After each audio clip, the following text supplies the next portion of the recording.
amendments to Chapter 87, conditional use, and 200 zoning.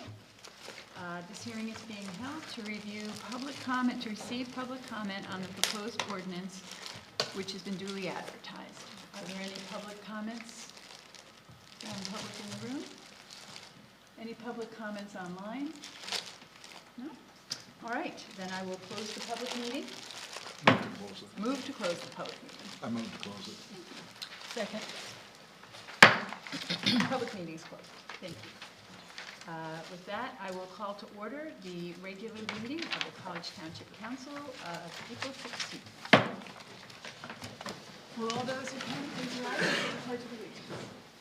Pledge of Allegiance to the flag of the United States of America and to the republic for which it stands, one nation, under God, indivisible, with liberty and justice for all. Thank you. Before we start the meeting this evening, I would like to announce that council met in an executive session on April 9th and again this evening to discuss personnel matters. Our first topic for tonight is public open discussion. For any item not on this agenda, please limit your comments to 5 minutes. Do any members of the public have public comment they'd like to make? If you would come to the podium and state your name and where you live.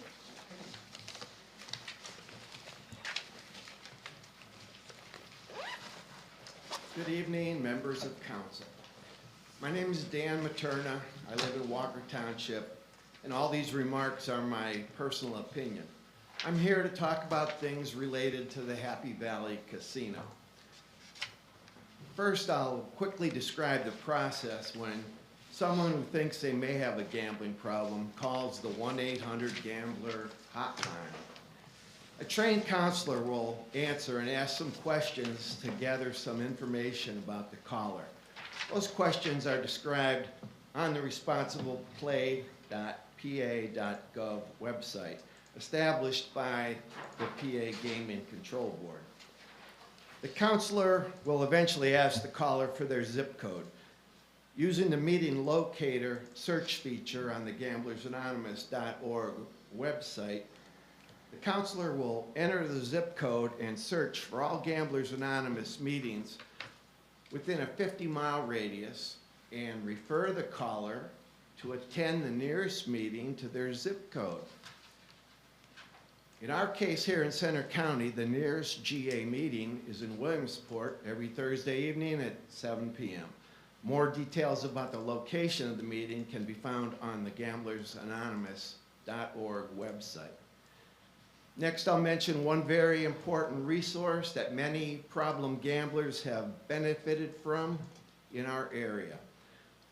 The PA Gaming Control Board offers problem gamblers a voluntary self-exclusion program to self-exclude themselves from the following: land-based casinos, internet gambling sites like DraftKings, FanDuel, BetMGM, and all the other gambling websites we see advertised continuously on TV every day. All details can also be found on the responsibleplay.pa.gov website. The three options for self-exclusion are for 1 year, 5 years, or lifetime.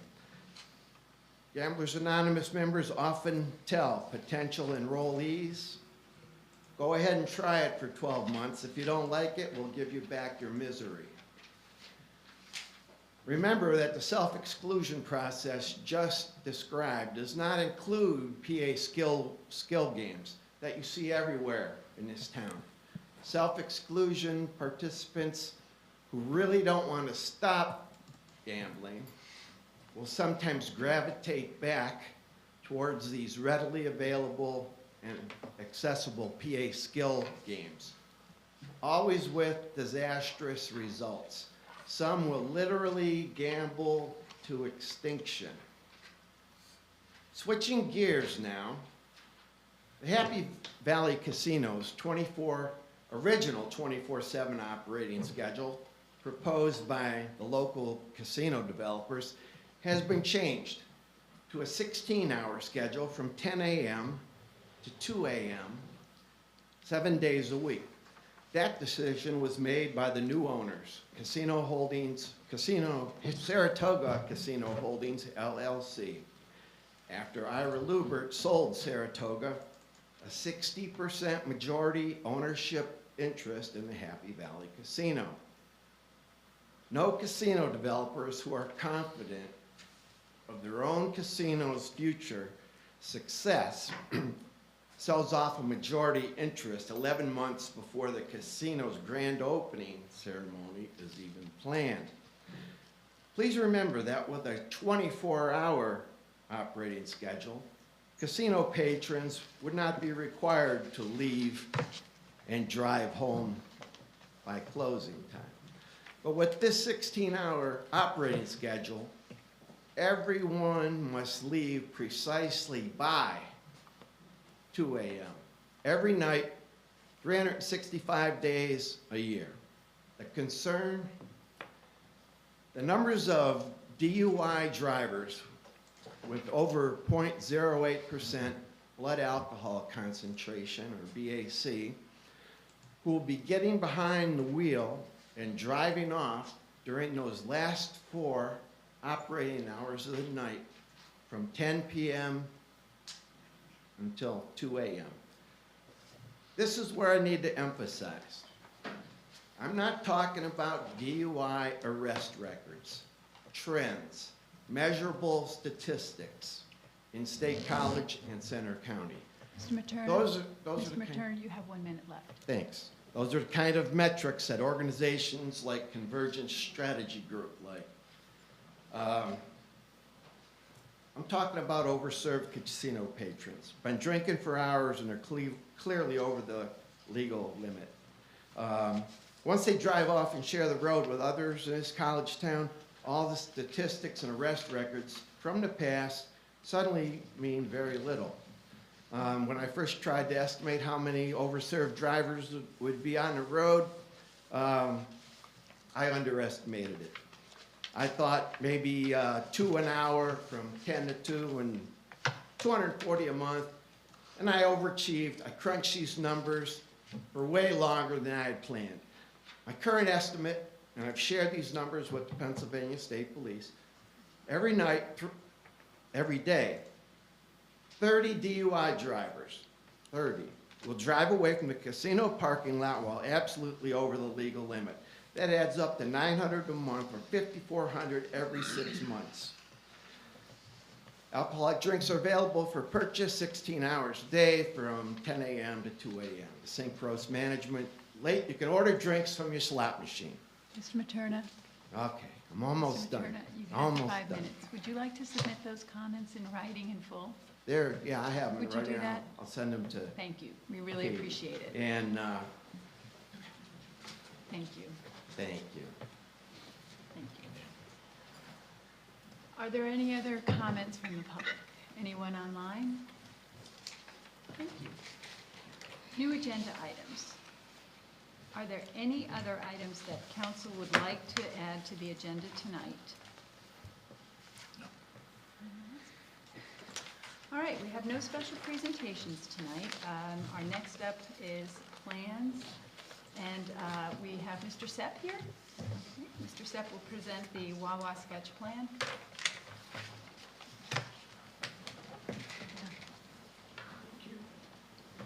Lindsay, did you have any you'd like to start off with, or I could just do it, whatever works for you? I can just note that the Planning Commission saw this at their last meeting and had some comments, mostly, I think, regarding some traffic, and I have to recall a few more. I apologize, I have them written down, but I can pull those up. But anyways, the Planning Commission did see this, and now it is council's turn to watch the sketch plan presentation from Pantera. Thank you. I'm John Sepp from Pantera Engineering, representing the Welteroth Group. On the redevelopment of the corner of East College Avenue and Squirrel Drive with a proposed 6,600 square foot Wawa convenience store and a potential development adjacent to it. That is just a conceptual plan at this point that shows a 7,500 square foot retail with a drive-through fast food restaurant. That'll be a two-story building with 2 stories facing College Avenue and 1 story facing Aspen, the student housing project located behind the proposed project on Squirrel Drive. The Wawa would be accessed, but via full access on Squirrel Drive, and an access also onto East College Avenue that would be full in every direction except it would prohibit left turns out of the site. There is a sidewalk proposed, there's sidewalk existing along Squirrel Drive, and it would be continued along College Avenue as part of the project and would extend into the site as well. We've worked with the staff on this project for several months now to make sure it's in line with the gateway commercial regulations, which included flipping the locations of the gas pumps. The gas pumps initially were designed to be along Squirrel Drive. It's been redesigned to be with the Wawa building itself along Squirrel Drive. And in addition, the underground fuel tanks would be located at least 500 feet away from Thompson Run to meet those 2 criteria that we had a number of discussions about. The project has significant grade challenges, as anybody who's driving up Squirrel Drive knows. There will be a retaining wall in the front of the building that would range anywhere from 18 to 20 feet high. There'll also be a retaining wall between the 2 uses and a retaining wall in the back of the project, which will be 10 foot high as well. Traffic study has been conducted by Worcester and Associates and submitted and is under review at this time. We are anticipating that Squirrel Drive will be widened to include a right turn lane onto College Avenue as part of the project, and we will also take into account any other recommendations that come out of this study after it's been reviewed and approved by PennDOT. I'd be happy to answer any questions you have. I just wanted to get the concept plan in front of you for initial comments. Lindsay was right. The major comments were regarding traffic and pedestrian access. And again, this traffic study's under review by both the Township and PennDOT. So we'll adhere to whatever the study recommends. And again, happy to take any questions you have. Okay, all right, you'll stay at the podium for us? Sure. Thank you. Before we get started with council's comments, there were comments that were submitted to us in writing by email by Mr. Earl Moore pertaining to the sketch plan. From Mr. Earl Moore. Okay. And so there are some comments submitted as well. All right, let's get started. Eric, would you like to start with comments or questions? Sure. I think I heard you say that at Planning Commission, the sketch, if this were to evolve from this to a preliminary, sounds like they're going to do this preliminary and then a final, not a preliminary final. Yeah. It meets as far as stormwater, impervious. I mean, they can do this layout as a preliminary and be compliant. It's come a long way, and, without having the actual preliminary final set in front of us and looking, back and forth with the code, it appears to meet what we have inside the ordinance. In general, I mean, In there's no general, obvious deal. yeah, I would say, he took care of the big things, as he noted, moving the gas storage tanks 500 feet away from Thompson Run, and the gas pumps could not face Squirrel Drive or College Avenue. So we asked them to flip that around too. They also made some changes to the elevation there with the drive-through restaurant. One thing I'd like to note too, the Planning Commission did bring up solar on top of the gas pumps, and also inquired if there would be EV charging stations at the station. Okay, so aside from those 2 suggestions, there was no heartburn at Planning Commission over any of this? No, I don't remember any major heartburn. I don't know if Mark or Don have anything, or Carrie. They were concerned about access to the bus stop, which I don't believe is going to be impacted. There's a bus stop over on Hickey's, and there's actually a bus stop in front of Smokers Square, and neither one of them would be impacted by this Okay. development. Well, standard operating procedure is to check in with CATA if there's a bus stop in proximity, Have we we could, gotten a response from them, or we won't? No, That's Cata- a preliminary file. No, we'll have to wait for the preliminary final to see this. Unless council wishes us to send it to CATA Okay. early, we can always do that. just a couple more questions. John, the staging, the narrative says, you know, you go with the phase on the right first, but the access obviously will be built. Yes, And then that line, that vertical line is kind of where the retaining wall will Yes. be? So there'll be one perpendicular to College too? correct. Okay. And did you anticipate the traffic study requiring a right turn lane on Squirrel? Is that what Yes. you're saying? And you're planning to build that or include that as part of the plan? Yes. And then the Earl's comment, I mean, I don't know how you get around that with the shape of the site. I guess my question would be, you know, distance-wise, how many cars would have to be queued up to make a left turn on Squirrel Drive? Because now we're gonna have a right turn lane, right? How many cars would it take to block the entrance? I mean, ballpark, I'm looking at this and thinking like. Block 10, the 12. entrance to the Wawa site, or block the entrance to If- Choice Cigarettes? No. Speaking specifically of Earl's comments, if you were coming out onto Squirrel and trying to make a left onto Squirrel from Wawa, it appears that his concern is that traffic will stack on Squirrel, if I'm reading it correctly.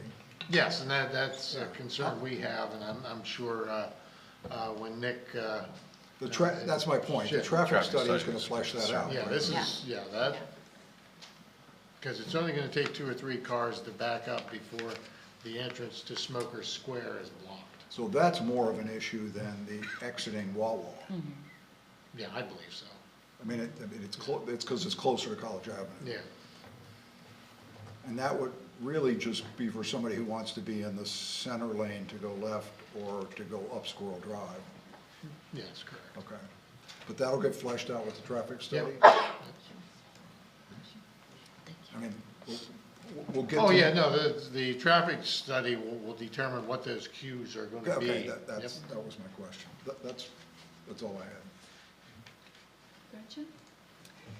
Yeah, I watched the planning commission meeting, so I think I understand the questions that they had just concerning safety. So I'll just say the two that kind of really I've been thinking a lot about since I watched the meeting, which one is pedestrian safety because of Aspen being right there and students crossing regularly to Cove Pizza. One of the people on the planning commission said that lots and lots of students are crossing all the time to Cove. And then once there's the Wawa there, they're going to be going in and out. And I know some who are quite excited that it's gonna come because they look forward to if they run out of something. So there's going to be a lot of pedestrian traffic, and it's Penn State students who might have AirPods in, and, you know, so that's one thing. And just to have there be the connectivity for pedestrians and bicycles in that area, because that's one of the long-term goals to get to campus and town anyway. So that was one. And the other that, I say this one because I've biked on Squirrel Hill many times, and it's terrifying, period, because it is so steep. And so with cars piling up, like other people had already brought up and was brought up in the email, and then that severe hill, I just have to highlight that because I could not live with myself if somebody ended up getting killed there and I didn't bring it up at this meeting. So that's why I'm bringing up those two safety issues. Tracy? I don't have any Rich? Yeah, understanding as we expounded, the more details we get, the more questions we're probably going to have. But the general gist, could you walk me through so I see pedestrian pass to the left of the future building. It comes around that bend, then comes back towards the future building. what action does it take? I think there's a tree showing, you know, what does it do after it enters the parking lot of the future building? There's a sidewalk along the front of the future building as well. So they'd walk across the Parking lot. parking lot to that Yes. one? Okay. And then I see that it connects on to the Wawa property. Yes. Similar question off of Squirrel Drive, that sidewalk comes down and it seems to go into the dumpster area. What's happening there? Well, the sidewalk goes along Squirrel Drive, Mhm. and then it does flare in, and again, you could cross over the entrance then to get into the Wawa. So it would flatten to the pavement area and Yes. you would walk across the pavement area? Correct. There's not a defined path from that point to the internal sidewalk area of Wawa? That's correct. Okay. That might be a consideration. I'm wondering if our friends at Code will help you with that discussion and everything. The retaining wall along College Avenue, from left to right, roughly height, Along College Avenue? yeah, along College Avenue, left to In right, front of the second development, it's probably gonna be about 4 to 6 feet. okay? And in front of the Wawa, it'll be anywhere from 14 to 18 feet. 14, 18 feet. Okay, and then the retaining wall at the back, About 10 feet. and the whole way across? It varies, but 10, 12 feet. The median's probably 10 foot? Yeah, I would say Okay. that. So is there any protection, you know, like, I'm just gonna say, it's people coming down the hill and they cut through the grass and they get to that 10-foot retaining wall? Yeah, we would be looking at that when we get into the full design of the Okay. project. So. All right. It'd be possible that we would be requiring a fence along that. Okay, good. Asking sooner rather than later, or stating the concern sooner rather than later. Yeah, I mean, if you really look at this, hindsight maybe, it's unfortunate that we couldn't have combined the in and out of the Wawa future building site and the Aspen Heights above into an entrance there, which would then be further up Squirrel. It'd be quite a ways up Squirrel. Yeah, yeah. But it would alleviate some of the things that have been expressed. The stuff on the other side, those are existing conditions and everything. Ideally, that would potentially be a two-way intersection, four-way intersection and everything, but we can't. Yeah, that's too close to the intersection to Yeah. make that Well, the lower, the lower one. on the choice, yeah, that's why I'm saying it would be come up Oh, I the see. hill, and everything. At probably where you're showing it right there, now and everything. So, that's the solar's an interesting question. It is a thing, but that's an operational more than our purview kind of thing at this point, based on our current ordinances and stuff. But I appreciate that, you've tried to honor the intent of the district and the requirements and the protection of the waterways and everything, so thank you. Okay, yeah, so I had just a couple of other issues. One is aesthetic, at the Gateway Commercial District. I know the ordinance, the intent is to encourage preservation of historic and environmental qualities of the gateway, and there's that 18-foot retaining wall that will create a large wall along the gateway, which will give a narrow feel to it. I don't know that you can. It's set back, it's not right up against College Ave. We had to set it back due to the overhead power lines to the area, so. So that's helpful, but I wanted to, as Gretchen said, I want to go on record, because 18 feet seems pretty high.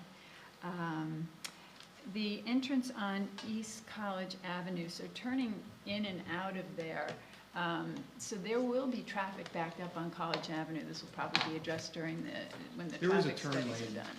on College Avenue at that location, that cars would be sitting to make a left into the site. Yeah, and there could still be, that can tend to be a pretty high trafficked area. So again, It's a traffic concern that study, right. Yeah, that's a traffic study issue, but that is a concern, because that is, I guess, it was mentioned to me, a 3/4 intersection rather than a full intersection. And if it were a full intersection, then that might, with a traffic light, that might not necessarily be as much of a problem and a risk in terms of backing up. So the other question that I had, and this really would go back to our engineer, to you, Don, or to Jerry. You know, I think that the Gateway Commercial District ordinance was amended in 2014. And so this is in a 100 or close to the 100-year floodplain. And are there any changes in any of the best practices regarding stormwater management since 2014? It points back to one of the technical manuals, and, you know, raising it to put it out there, you know, as we're looking at things like more water events. Well, when we do receive the stormwater management for this site, it will be per the latest ordinance. Okay. All right. DEP has changed their regulations since Okay. 2014 as well. I Yeah, couldn't tell theirs between is the- quite a bit different. Right, there's actually a riparian buffer that's Yeah. along the stream there. And that riparian buffer was part of the Aspen development, That was is that put in as correct? part of the Aspen. Okay. plan, yes. All right. I think that's what I have. Any questions or comments from staff, please? John, the retaining wall along College Avenue and the return onto Squirrel Drive, what is the height of the return on Squirrel Drive of the retaining wall at approximately where the stop bars are shown there on Squirrel? Well, we're a good bit, Adam, behind the stop bars. Okay, But at the turn, I believe it's about 8 foot at that point, okay, all right, 8 to 12 feet. okay, all right, But we are back from the stop bars. understood. Yep, okay, very I good. see where you're going as far as I site distance. just was trying to get an idea. Makes sense. Did you say 2? Did I? I thought you put your Well, fingers up no, to- actually, I mean, the only thing that I would amplify is something that Susan just brought up. And has there been any evaluation at this point on an offset signal on College Avenue to serve the facilities here internally? I can't answer that. I don't know if that. You've not, you've not? No, done I any have of not. that. Okay, very good. Thank you. That was it? Yeah, the follow-up, Rich's comment, your narrative references a right in and right out on the access And a left in. and left, well, yeah, the only thing is prohibited is lefts out. Correct. Is that anticipating that it'll only get permitted for a right in or right out, or is that a choice? Yeah, we don't anticipate getting a permit. For the left out would be a difficult maneuver. Yeah, okay, well, and this is just a sketch, but the pork chop there probably needs to be, Yeah, it is a sketch at this point. we have this issue at Sheets where people are turning left into the right in and right out, so to whatever degree you can come back and design a pork chop that makes it as difficult as possible for somebody to make for someone to make the prohibited turn would be helpful. Understand. Any Tow other- trucks on call. Any other questions or comments? All right, Thank thanks, you. John. Just as far as the historic, I see that Exxon Stein's still there after. Sundays, Apparently, yeah. Yeah. Sundays, And excellent. Tom Songer and Frank Welch founded an engineering company in the second story of that building there 50 years ago. All right, Yeah. Very good historical context, thank you. Thank you. So we're retaining that. That means Actually, you it was- guys have been around for 50 years. It was an SO. Sundays SO. Thank you. Thank you very much. Okay, next up, we have reports, the manager's report first. Madam Chair, I really have nothing additional to add, just a formatting note. Under the Dale Summit Small Area Plan / form-based code, we had about half a page of dates that represented various comments along the way over the years that we had made. And as you know, we typically abridge comments and add the dates when comments were made to the listing of these various activities. In this particular case, we abridged the abridge to basically demark a kind of a turning point or a new phase, if you will, of moving forward in this process, given the fact that the Planning Commission has in fact concluded their work on form-based code, and those recommendations will be forthcoming to council here at either the first or the second meeting in May. Okay. So, beyond that, I'm happy to answer any questions or on this or anything else that may appear. Any questions for the manager? Okay. COG reports. Rich, finance? Sure. Finance met on the 9th of April, provided some written stuff, but we'll just talk through. There were several local and regional economic impacts presented as potential concerns, not red flag type concerns, but just share them. Fuel costs are stressing the fire and parks agency budgets because of the increased price, especially of diesel. Meal usage and costs at the Active Adult Center are both up. Probably an economic impact on our senior folks.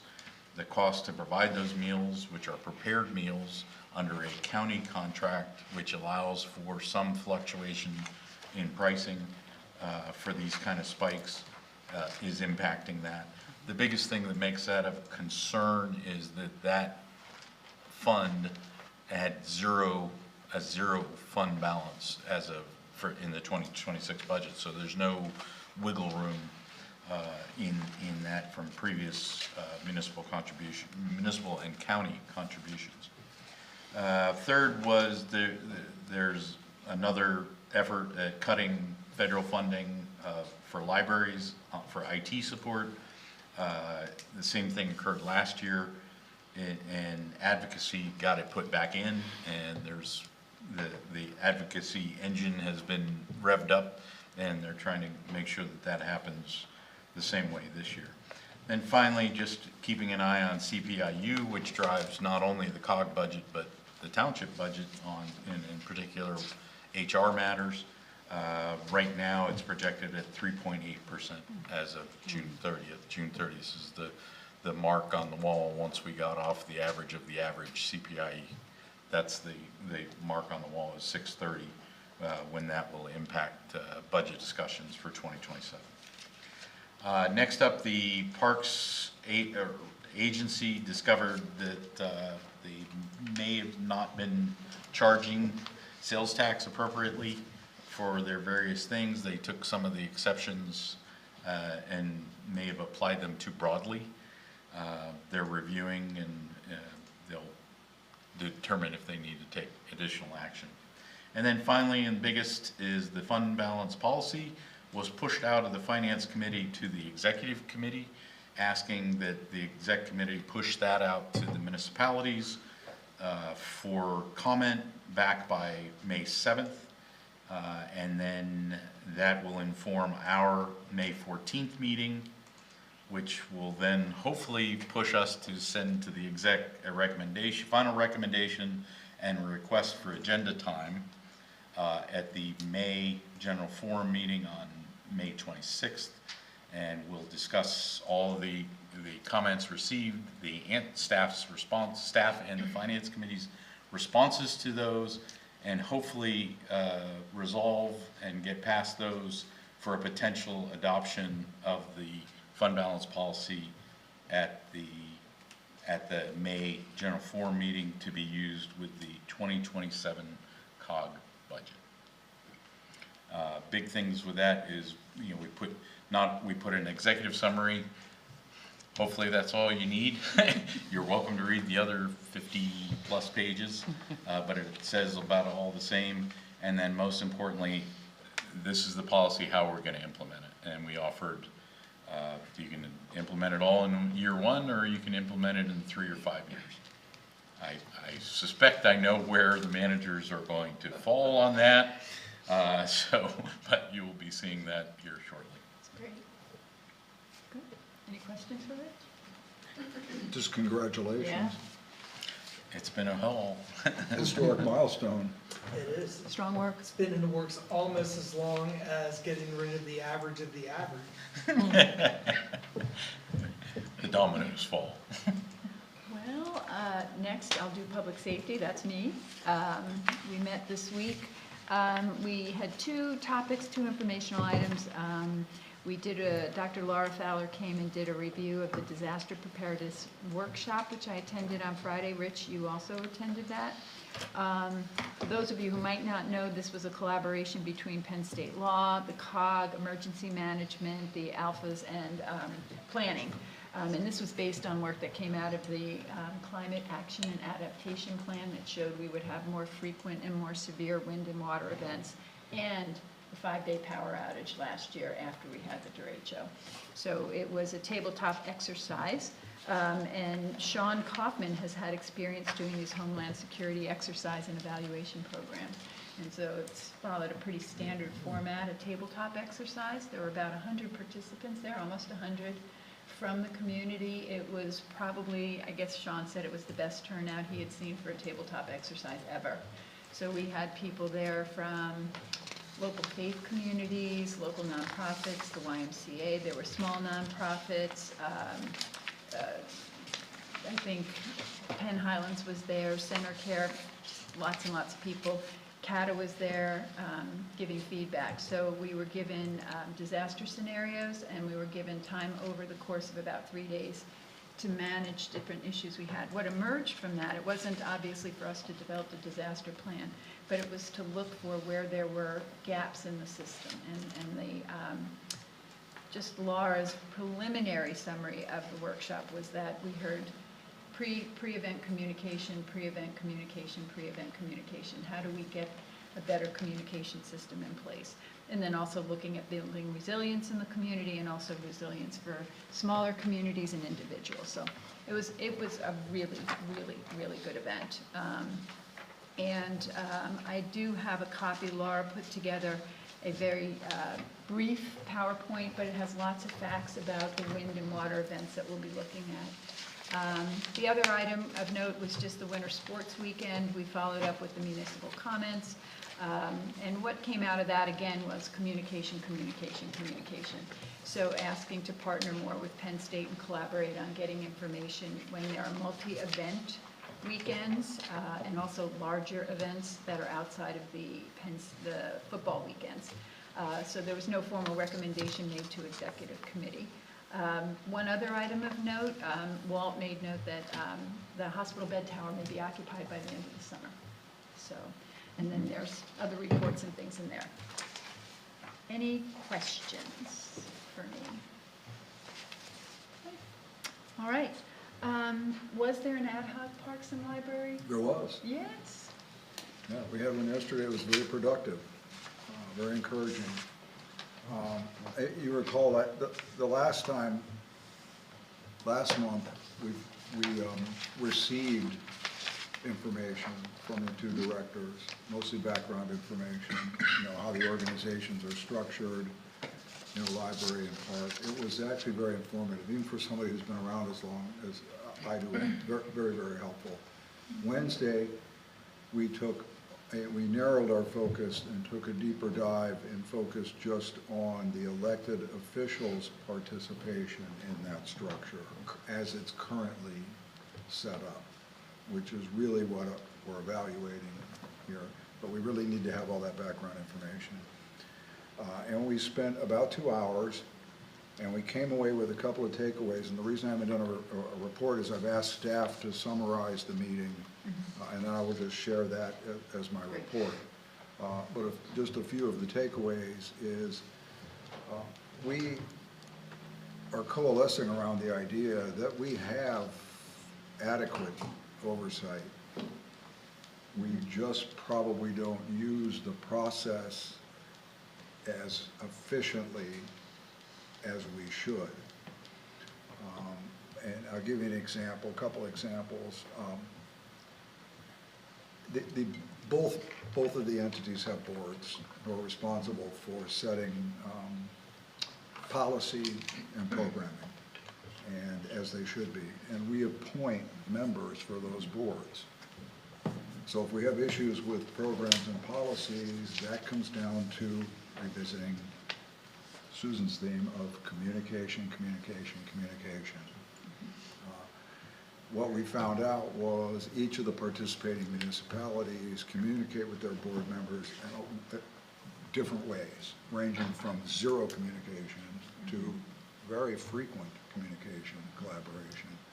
So one of the recommendations is that, well, we establish this committee establishes some kind of framework, template for all of the municipalities to use with their board members from those two entities. And as a corollary to that, I had asked staff from each to make a recommendation as to what kind of background or skill set or those kinds of things we as municipalities should be seeking in our appointed board members for those two authorities. So we made some really good progress there. And the last thing I want to say is, I'm not, you know, I don't want to jump ahead of myself as far as recommendations go, but I hinted at the fact that we have a really good structure in place already that's pretty adequate. And with the right amount of communication, if we stay in our lanes as elected officials, this thing could work a lot better. One of the things that we're going to emphasize in our recommendation is that there's quite a bit of vetting that goes on internally. We saw it firsthand this year with the COG budget. In years past, many of Parks' policy changes or programming or capital that involved expenditures of money were just thrown out there for the general forum to pick, debate, and choose. A lot of that's now being vetted by Ben and his staff. And then it goes to finance as a somewhat vetted process already. And then finance sees everything.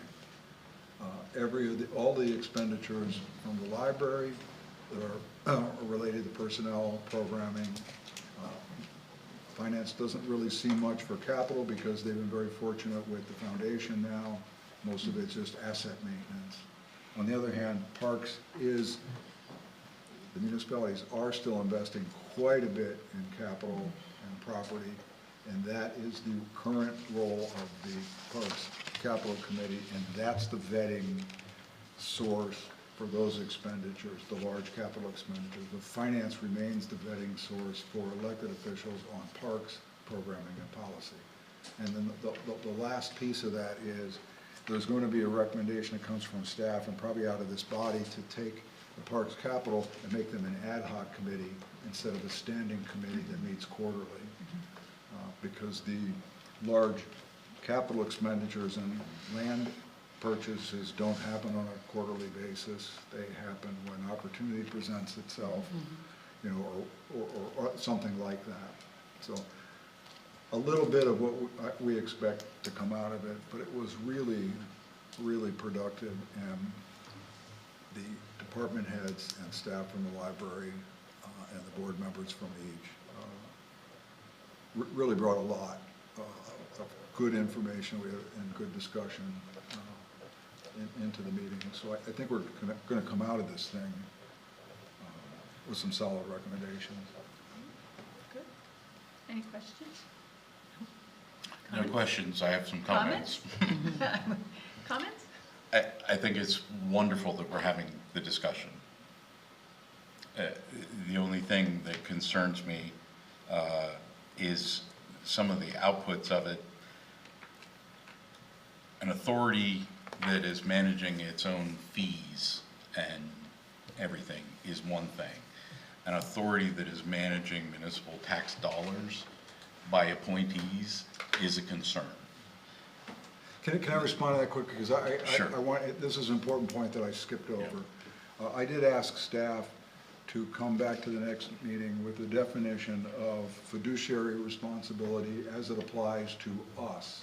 Board members have their own fiduciary responsibility.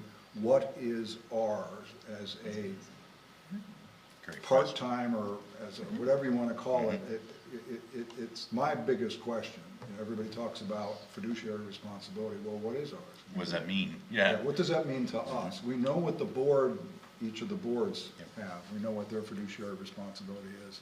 But do we have one? And if so, to what degree? So I'm hoping that Ben will bring something back to the meeting, because it's really key to us moving forward in determining the level of our. It is, and so that leads to the next concern is finance is providing that. I am betting that the argument will be made that finance is providing that. But what you're asking the finance committee to be is subject matter experts on library and parks and everything like that. And we do a lot already. So all we've asked for is a little bit of help, you know, that somebody else is the subject matter experts. And then when we have this meeting, when Susan comes and talks about public safety, I pay a lot of attention, and that informs my discussions at finance. Well, when it was HR, you know, all those kind of things. They inform my discussions, whereas I'm not becoming the advocate and the subject matter expert for library and parks. So that's of concern. And I'm saying that as somebody who invests a lot in finance. And not everybody does. So the concern there is the more you put on our plate, the less better we do on all those things. So I just offered that. And then I'm always gonna throw out this, well, we just need to communicate better. Well, why haven't we done that for the past 30 years then? You know, it's definition of insanity kind of thing for me is, oh, well, we just need to communicate better. Well, okay, let's put the things in place to force us to do that. And that's a meeting of our peers having that discussion, in my opinion. But without substantive, I understand, you'll see in the parks governance stuff that's coming, we put a template, a communication template into that and everything. But at the end of the day, it's a tool. Whether people use it and how well they use it and all that kind of stuff, we'll see. But those are just my concerns. Is that Well, I will represent those concerns because we're pretty much in alignment here as far as the template goes. Yeah, we can't make people use it. But going back to your first comment, I think we can use what the staff and the board members from each of those come to us and say, this is what we think would be, this is the skill set or the background we think that would serve well as an ABC member. Well, it could also serve well as the oversight or the subject matter experts that we're looking for to give finance some relief. And in that regard, what I'm hearing from staff is that, and this may not be adequate, some of that skill set or subject matter expertise is being used in-house to vet the requests before they go to finance. And that's something that hasn't necessarily happened in the past. And I know Ben is taking on that responsibility, a lot of that responsibility himself, to be the subject matter expert in those two areas. But I think what I'm hearing is that's not really fair or wholly effective either. I think what I'm hearing is somewhere that's nice to have that. it absolutely is, and I absolutely agree that that's what's happening. So what happens if it's not been? Number one, point number one. Point number two, if that's true, why do we have any of the committees? Because staff can just do that and inform finance committee, right? And finance will make that final decision. That's the paradox for me in that argument, is that, well, okay, if it works for library, and I understand because they have a board and they have an authority and everything like that. And that's the difference with these two, is that Sure. there may be Right. There are extenuating circumstances. There's potentially extenuating circumstances. I could argue public safety's got an emergency council. I can argue CCMPO's got this. I've got, planning's got that. All this kind of, you can extend that arguments too. I'm just saying it's not being treated the same in that, from my experience, from living through these finance hearings and all that kind of stuff, when we have these discussions at finance during budget and stuff, the majority of the stuff that comes up is the park stuff. Because nobody at the elected official level has been the advocates, have been the reporters of these things and stuff. And at the end of the day, that's what we're talking about, municipal contributions of tax dollars as part of the COG budget and everything. So that's the only fairness that I'm seeking, or balance. And again, we've said throughout an appropriate level. And if you're getting a definition of fiduciary, that's great. I think the argument's going to be that we are under the finance committee, but that's putting a lot on the finance committee. Okay, understood. Yeah, that would be the only thing that I would offer. We've sought to break that down. You know, facility, we were supposed to be facilities managers too, and we've tried. I think Mr. Harden said at the one meeting, he goes, I don't want to see this stuff coming back to finance. You know, when we talked about standing down the facility committee, I don't want to see this coming back to finance, because what has occurred by us pushing some of this stuff out to other levels is that we would not have a fund balance policy if we were still being facility managers.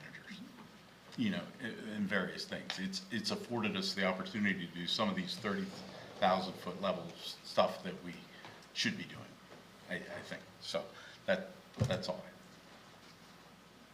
Good feedback, thank you. Quick observation.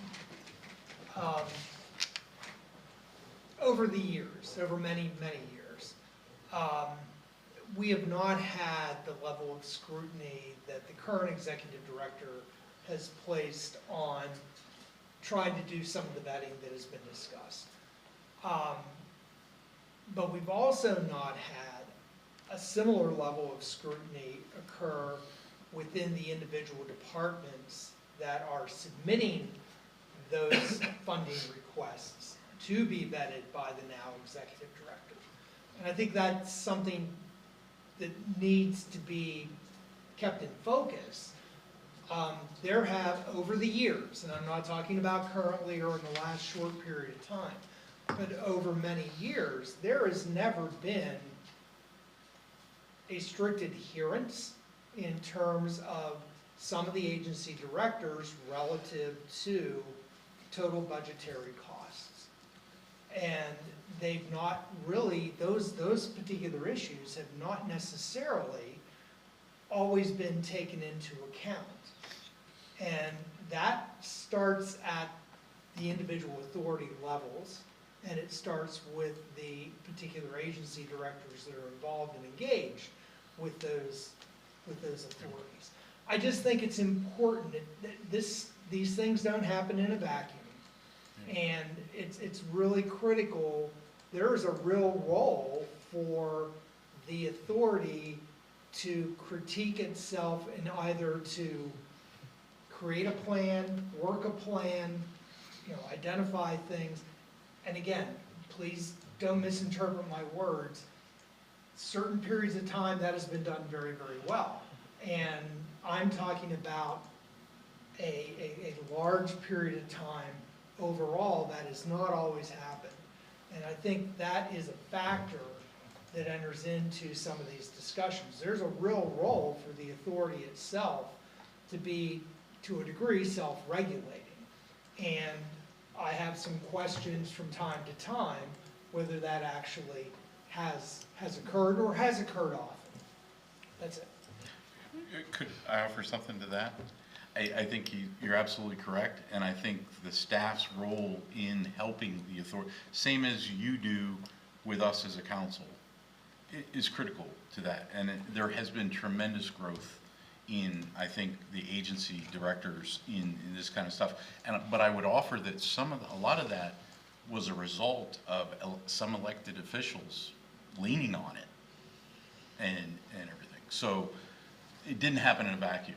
And it shouldn't happen in a vacuum. We should create the environment. This isn't, and again, I go back, this isn't saying anybody's doing a bad thing. It's just help us help you almost. And actually the pushback has a concern. I don't understand that, because you're basically keep your nose out of it, and it's like, well, but we represent the municipal taxpayers, and we're paying the majority of the bill. So how do you reconcile that? And so that's just, it's a balance. It's the appropriate level and all that kind of stuff. And I'm just offering saying finance is gonna do all these things is not fair to finance and everything. Because there's all kinds of stuff we're not getting done already. But, you know, there's a reason we have 2-hour meetings and everything like that. Those are good points. Yeah, so. You mean COG report, because of COG committee reports? but- Oh, you mean that your meetings? Yes, Yeah. yes. I'm just, You're working down here, and you Oh, need to be it's up here bad. working on Yeah, policy. yeah, You're yeah. still dealing, so, Yeah. yeah, no, that's good feedback, thank you. Thank you. Did we have yeah, we did. Kathy submitted an authority report, so we have that as a written report that was added, so I'll leave that unless there are questions. College Township meetings. IDA? So the CTIDA met yesterday, and Carrie, I'm going to probably pass this to you in a minute here, because this is, you've been doing this a long time, and I just stepped into this. But basically, since March of 2024, there has been work on a CTIDA loan committee reviewing the Nittany Mall revitalization project proposal for Prime Corps to apply for a grant. There have been reasons over that time period between then and now that it hasn't been able to happen. And at this point, yesterday is what I will report on, is what happened yesterday. The CTIDA voted to approve being the applicant of a DCED, Department of Community and Economic Development, Business in Our Sites grant in conjunction with Prime Corps' DCED Business in Our Sites loan application for the purchase and revitalization of the Nittany Mall, including approval for any support documents that would be authorized by Carrie, the executive director. Also a motion to approve a $50,000 project funding commitment. And this passed yesterday, and Carrie knows all the details. She really covered that pretty well. We had been working on this same project back in 2024. There were some issues with guidelines that we were not going to meet. We then worked with them on a PA sites application. PA sites, turns out it's really just for industrial site development, so the project didn't qualify. We were kind of kicked out of that one. Business in Our Sites reopened again, and they decided that they wanted to move forward with applying for that again. Working with One Plus Strategies, is that what? I think so. Yeah, One Plus Strategies. And so we have to work together on that, because only a municipal entity, economic development organization, can apply for the grant funding portion of that. So I think the grant application is $4 million, and I believe the loan application is, it might be $10 million. So it's a pretty significant project to move forward there for the purchase and some of the infrastructure updates associated with that. So happy to answer any questions, but we're basically just redoing what we had already done in 2024, so it'll be pretty simple on our end. Questions? I have a question. So, for example, yesterday there was an exec session for the CTIDA. If there's information in that exec session that College Township Council, I would imagine, would want to know about, can you share that, or you don't? Okay. Okay. Thank you. Good question. Was there a cable meeting? Okay. Any other meetings that I missed? Just a procedural question on that. Could College Township Council discuss that in executive? That was my question. They Not could in a public discuss it, meeting. the council itself could discuss it in its own executive session. Ah, okay, that was my And you would question. be But we're able not to share that. precluded from their executive session? I don't know about No, that. It's just, it's a question. Yeah, no, it's a good That was question. my- that I was think my we should question. get the We could answer. certainly check with solicitors on that, but Yeah.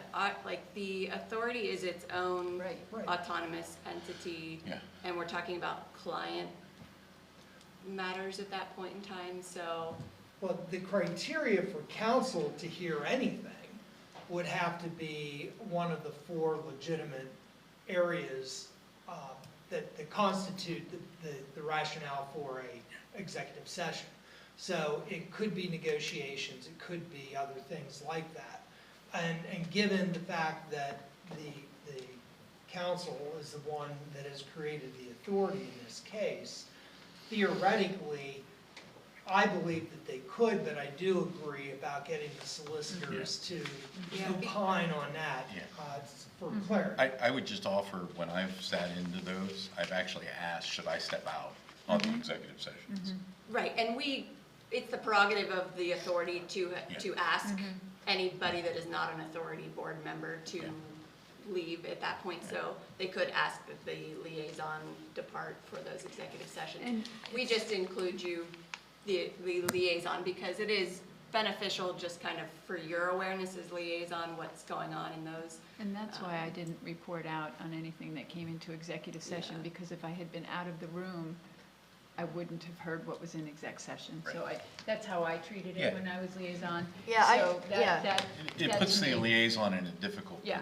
or an awkward position. It does, and it feels awkward, which is why I asked the question. And of course, I didn't mean to share publicly, but from exec session to exec session, because it feels very strange for me to know something as the liaison that the 4 of you don't know. That feels very strange to me when we work as a collaborative Yep. body of 5 individuals. And then I think that the So- thing to do then would be to leave the executive session if that feels uncomfortable. I mean, I just sat in on it, but it was executive session. I could have Yeah. left, and then I wouldn't have been privy to it. But you think we should ask the solicitor, I Adam? don't think it can hurt Yeah, just to oh, yeah, get I think we should clarity. still ask the Just to solicitor. confirm which solicitor? Right. Well, I Would that think be we need Mr. to have Stover? both, Okay, to be that honest. was I where I think was they going. need to have the IDA solicitor weigh in on Yeah. that, and they have to reconcile with the township solicitor on those opinions. Mm-hmm. So clearly, should there ever be an item that was brought up in executive session at IDA, if council was going to discuss it, would have to be personnel, real estate negotiations. Legal. And/or legal. I mean, and if it didn't fit into those parameters, there would be no basis for an executive session. Yeah, and it's not that I feel uncomfortable if that's how it's supposed to be. I just didn't know. Right. And so that's why I asked. It's a great question. And I think the it's a great solicitors will question. tell us what we need to know. I think we've told you our best practice, but the solicitors will know. Well, they'll guide us, So. right or consent wrong. agenda. Any other committee reports? Mike, do you have any DEI reports you'd like to make? Nothing new to report at this meeting. Okay, good. Thank you. Consent agenda is next.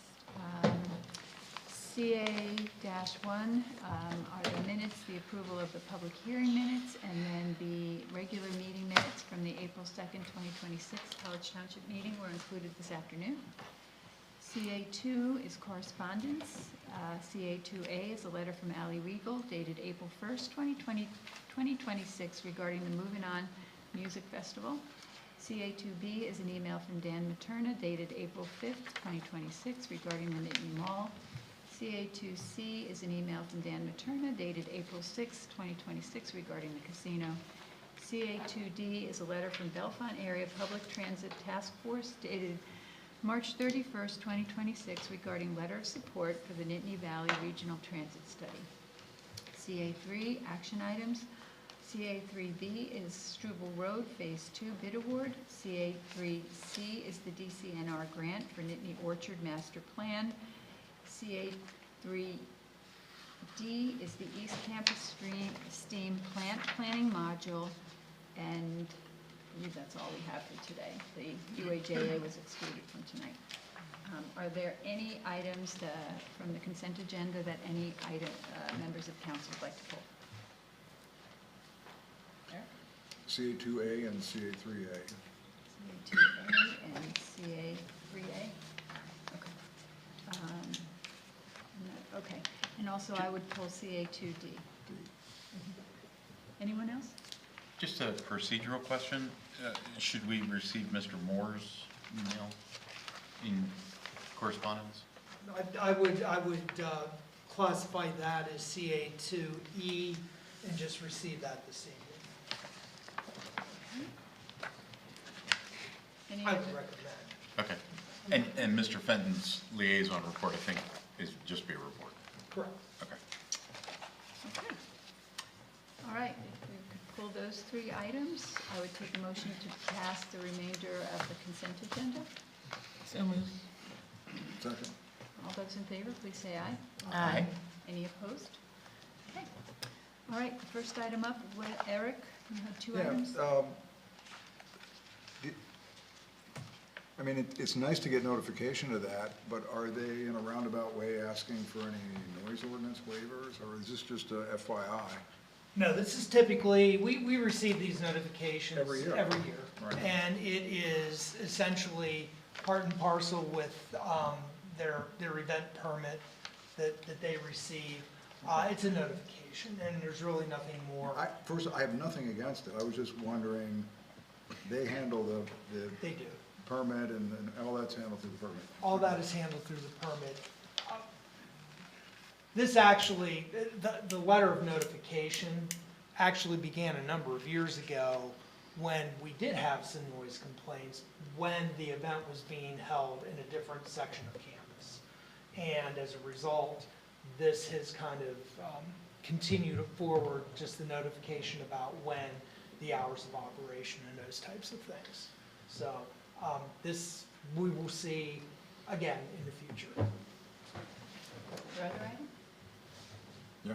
Your other item? Oh, yeah, that one's close to home. The CA3A. Don, what's the difference between the base bid and the bid with option? The base bid would extend the pipe uphill to just above the Marcon driveway on Struble Road, whereas alternate 1 will take us all above the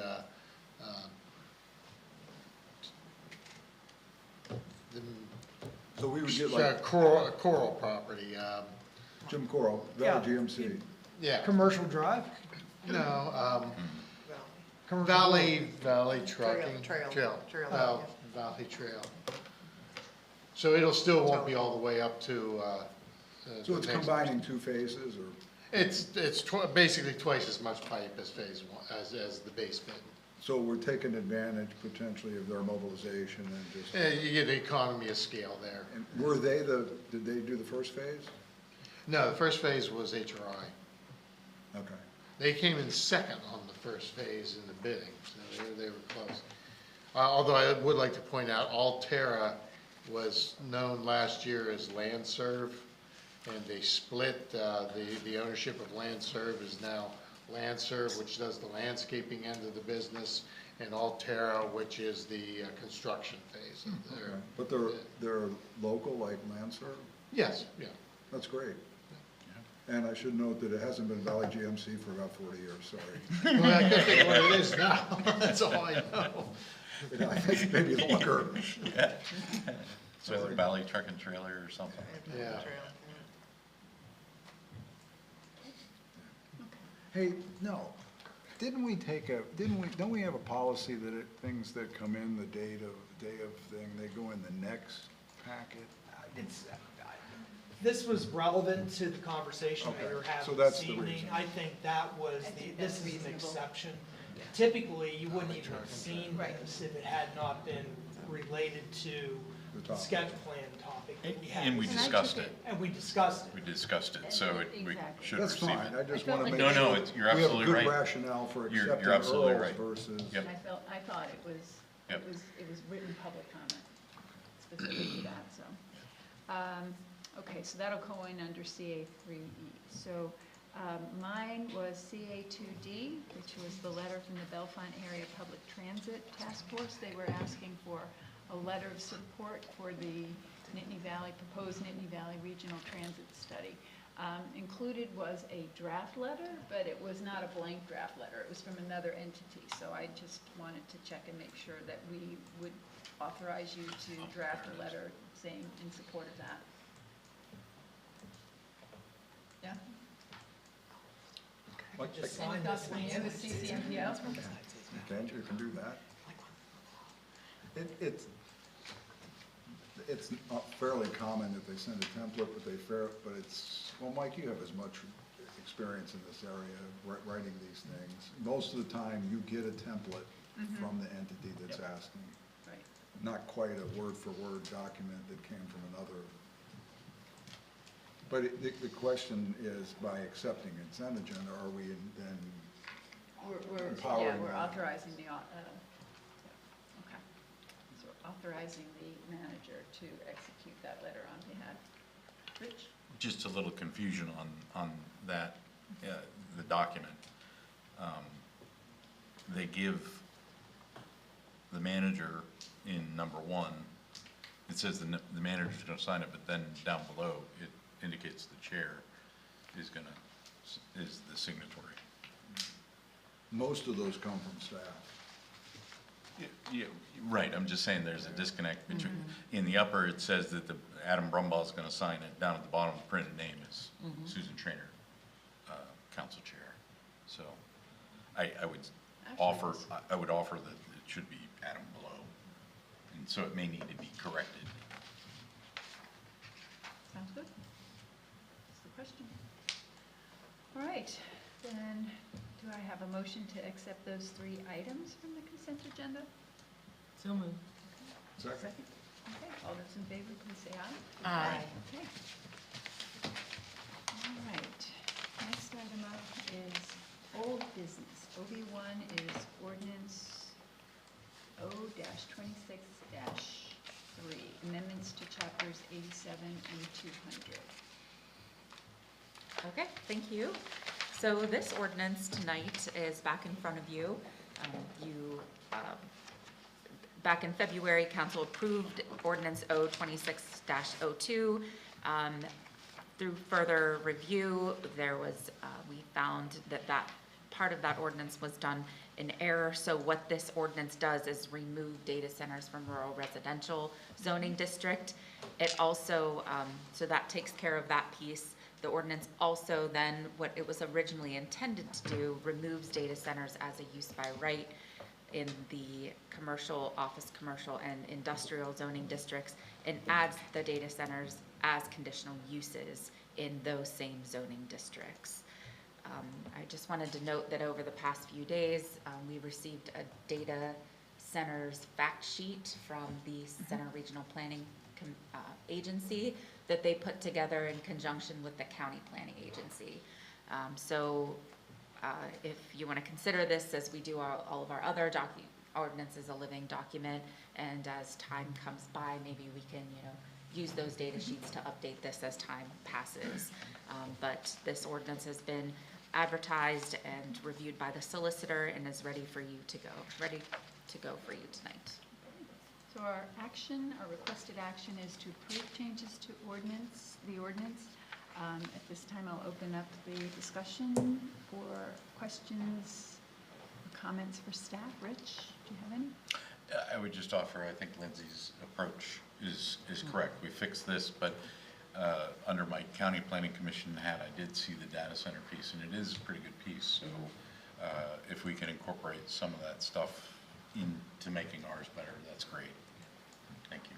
Are you proposing we do that and send it back to staff, or?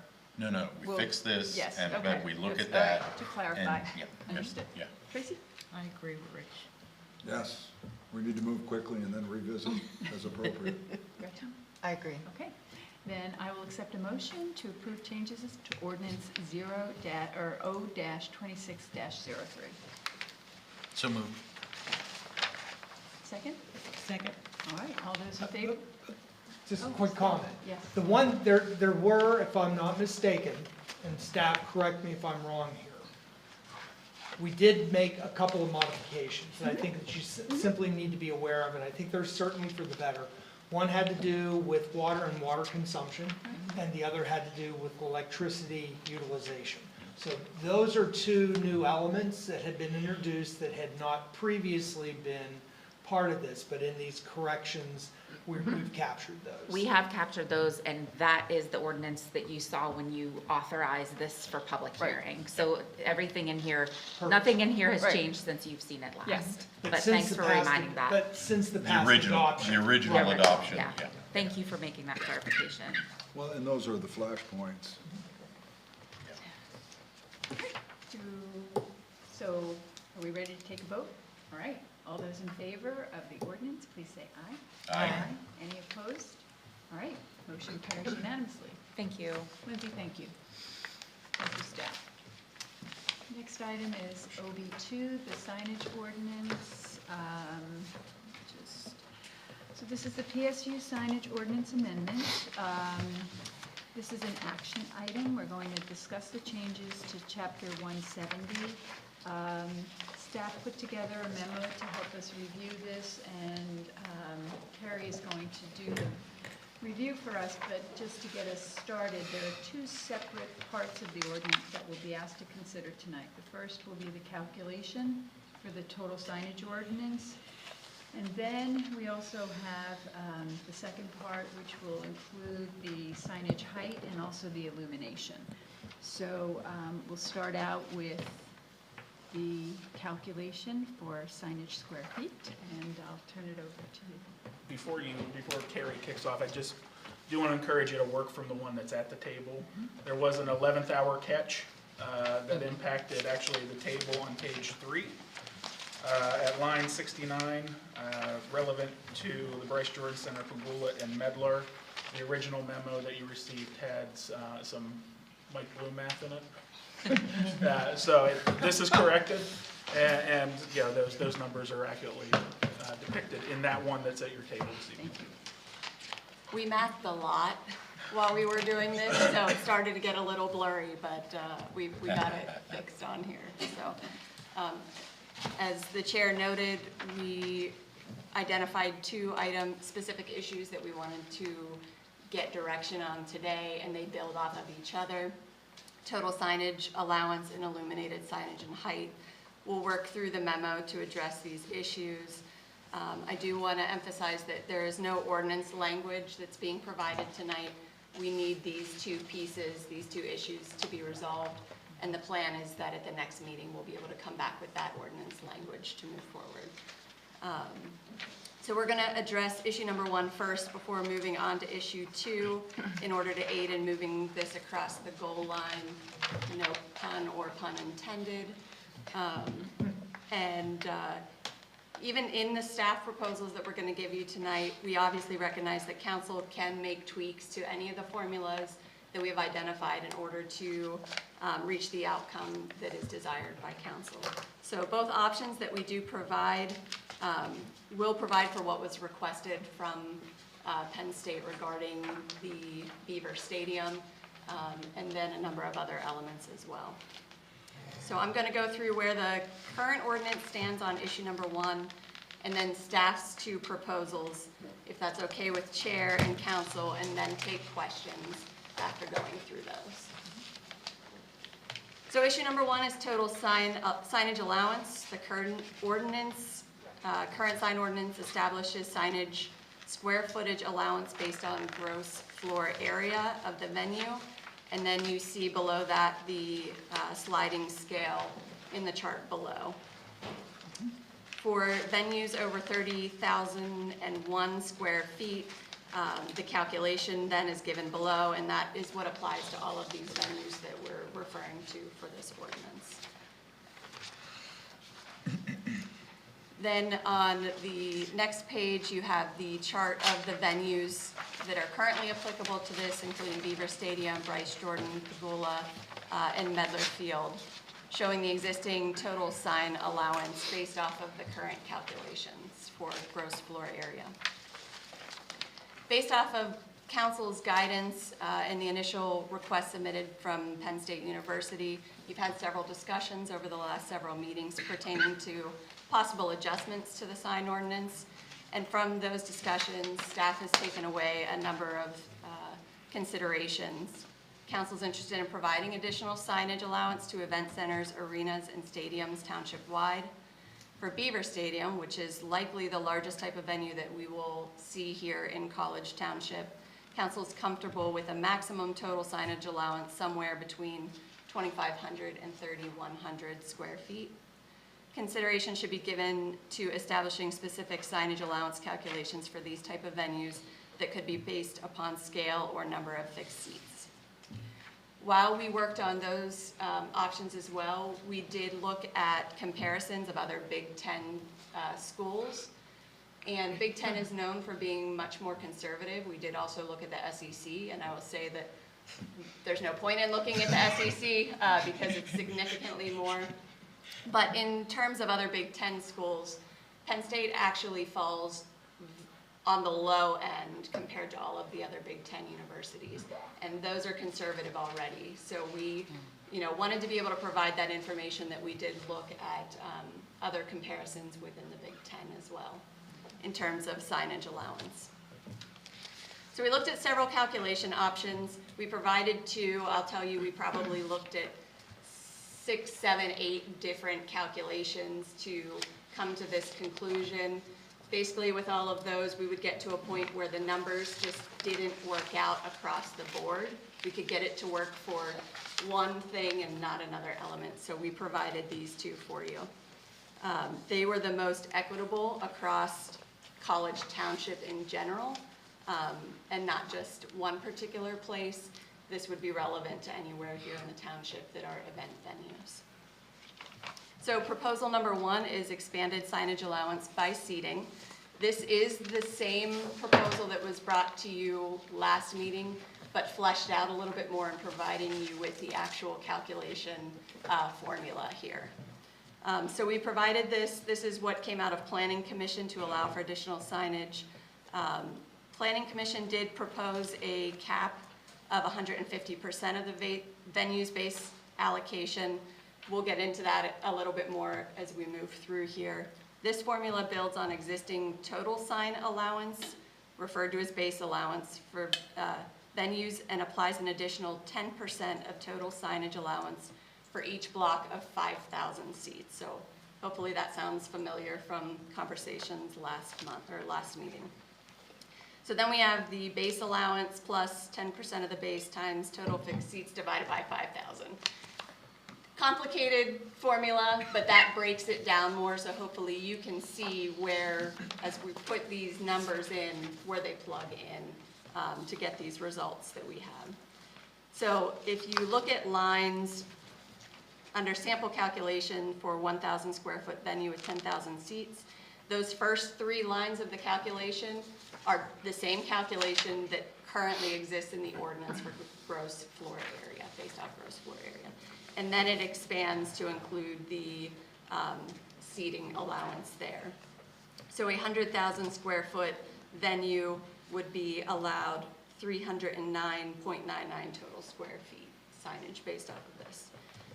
Your relevant local examples, your chart below there, again showing Beaver Stadium, Bryce Jordan, Pagula, and Medler. To note, those numbers are uncapped.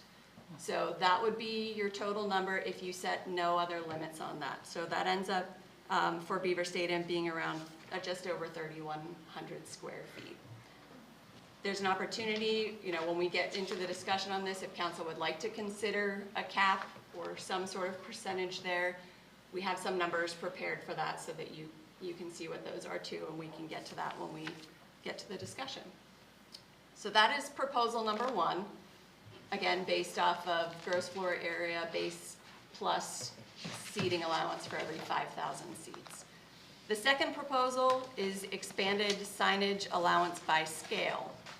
So this provides additional signage allowance for venues based on an adjustment to the current formula to accommodate for larger scale venues. So if you remember on the first page there in the chart, you have your formula there. You'll notice that for spaces 30,001 square feet and up, it's based off of 1 square foot of signage per 3,000 square feet of gross floor area. We made an adjustment to that specifically for these venues to be 1 square foot of signage per 900 square feet of gross floor area. This takes into consideration using an existing formula and just making an adjustment to that versus adding additional formulas on top.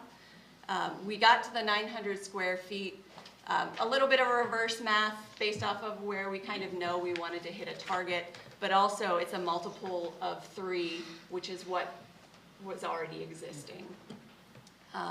So again, that's a number that can be adjusted up or down by council. And when we get to discussions, we have some calculations for that as well if council's interested in discussing those changes.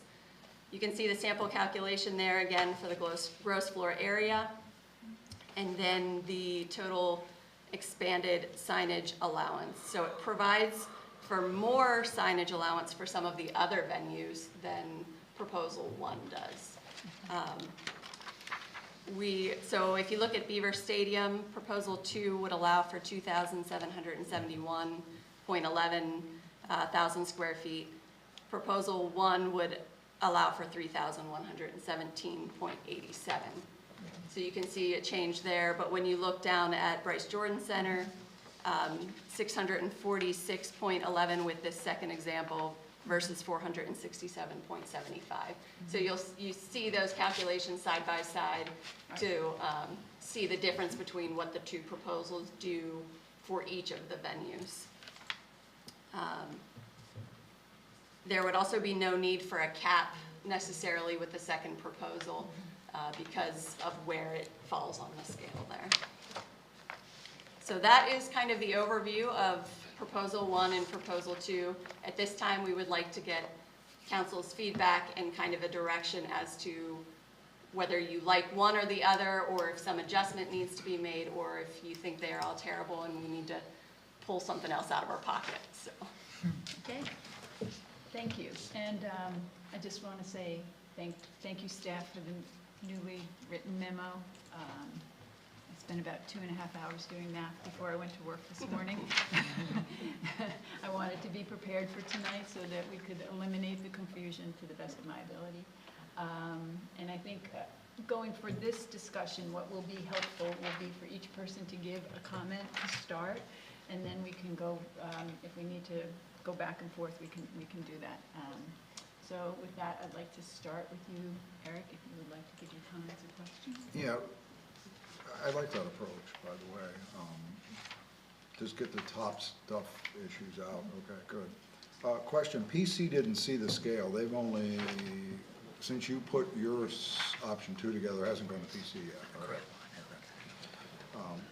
So, your comment about it being low compared to the Big Ten, that was using our original formula, number 1.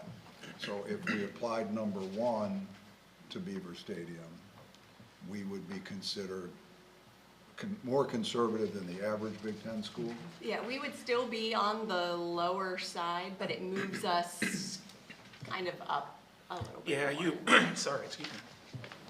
But it's using 1, not scale. It's using the Right. existing. At about 3,000 square feet, you're somewhere in the middle of the pack, maybe the top half. I believe, if I'm not mistaken, Minnesota was near the top. That's also the newest stadium in the Big Ten. So it's, you've seen kind of that evolution. Penn State and Michigan, I believe, were at the bottom end of the scale in terms of where we were in total square footage. So the range was somewhere between, that 800 to 900 square feet, and I want to say around 4,000, 5,000. So we're kind of somewhere in the middle at Proposal 1 or Proposal 2 for that matter. Okay, then my comment, and then I'll listen to what others have to say. I like the scale approach, but I was hinting at that at the last meeting, because it seems to be fairer and more relevant to the size of the structure. You know, we were giving we were basing it on seats because we didn't have anything else, and it was a great attempt. So I like the scale, not because the net result number is lower, which it would be, and it would put us even more conservative in the Big Ten, but it just seems more in line with the sheer size of the structure as opposed to gross feet.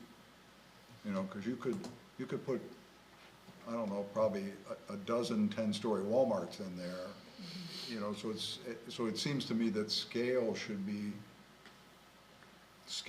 more important maybe than seats. You know, that's just my opinion. It would be helpful, though, to know for context, if, you said in scale, the other entities would get maybe 30, 40, 50% more. Do we know if they're even using the maximum under proposal number 1? You know, just for visual context, is the Jordan Center using all of its allotted 467 square feet? Do we just have an idea if they're close to Defer that? to Mark a little on that. I'm not sure we have. We have there's some odd numbers that we have dealing with the Jordan Center, something that a previous council, and that has to do with they allocated the signage differently. So that's not a real. Okay, how about Pagula then, or Medlar? Pagula is within, really close to their maximum. They went ahead, they proposed some signage 2 years ago, which we denied, and I think we discussed this at the last council meeting.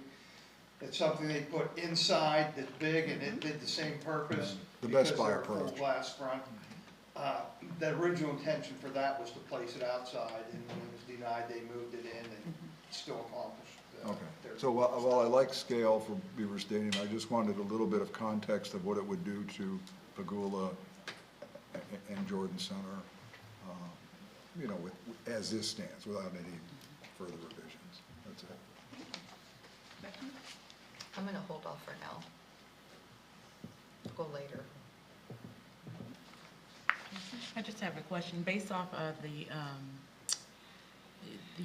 being conservative, when you guys took a look at the Big Ten schools, did you take a look at geographical location as far as like where the stadium is positioned, similar to like the surrounding area like ours, or no? We didn't really get that far into details. We would imagine that we're probably on the more rural side of that compared to the Big Ten. So naturally, having been a little bit lower makes sense because of our geographic. So yeah, that's a great point. Okay, thank you. That's all I have. Thank you. Rich? Yeah, I was just working through some of the math, how we got it. If nothing else, I like the scale one because it's just simpler and everything. I think it leaves less area for error and everything.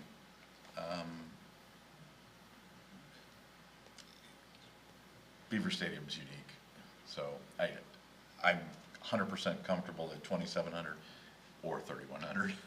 I don't think it's going to be able to be abused. I think, as we talked last month, it's more the illuminated and where it is more than the total of it. The total, I think, falls under the style police maybe more than the effectual.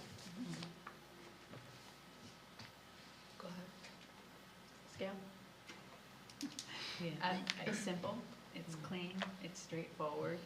I did the math, I spent a lot of time on the math when I looked at by the seats, and it was very confusing, lots of opportunities for math errors, and not at all intuitive. And so, yeah, I mean, I could go on and on. I was surprised after spending as much time on the math looking at the first option. I thought, I have to be at work by 7:30. I can't do more math. But, so I was really pleased to get to scale and have it be so straightforward. And it builds on the previous ordinance. And it's proportional. I like that. I like that you did it, and you did it in a multiple of 3. It made sense. It was logical. It was very geometric. I'll just ditto what Susan just said. Well, Hey, can we go around again then? we absolutely can. The seat thing, somebody mentioned, what happens if they reduce the seats by 10,000 because they're building suites? By the old formula, they would lose square footage, but the structure is the same size. So that's just another reason that, you know, we talk about scale being simpler and more reasonable. Just wanted to point that out, because I think that's gonna happen. Well, it's happening, Yeah. isn't it? Well, they Sort found new, actually, out of the construction, it seems like they found new places to put seats that they didn't have them before, and they worked really well. So by that, the reverse would be true. The structure size wouldn't stay the same, but But then they they'd might be get allowed more. more signage. So, but this contains that. Yeah. And this is not meant to be a knock on the seat thing. We had to come up with something to start with. And it was better than nothing, and it got us going, and it got us thinking, What got us thinking? yeah. Well, and the other thing is, you know, I think to your point about style, you know, style is the purview of Penn State now. And so we will give the square footage and make that possible. How that gets negotiated at Penn State and what they do with that in terms of style, we'll leave that there. So it sounds like we've coalesced around a consensus. I think the thing to do at this point would be to take a straw poll and see where we all fall on the scale option, and then move on to the illumination. That'll leave us room for discussion and time for the discussion on illumination and height.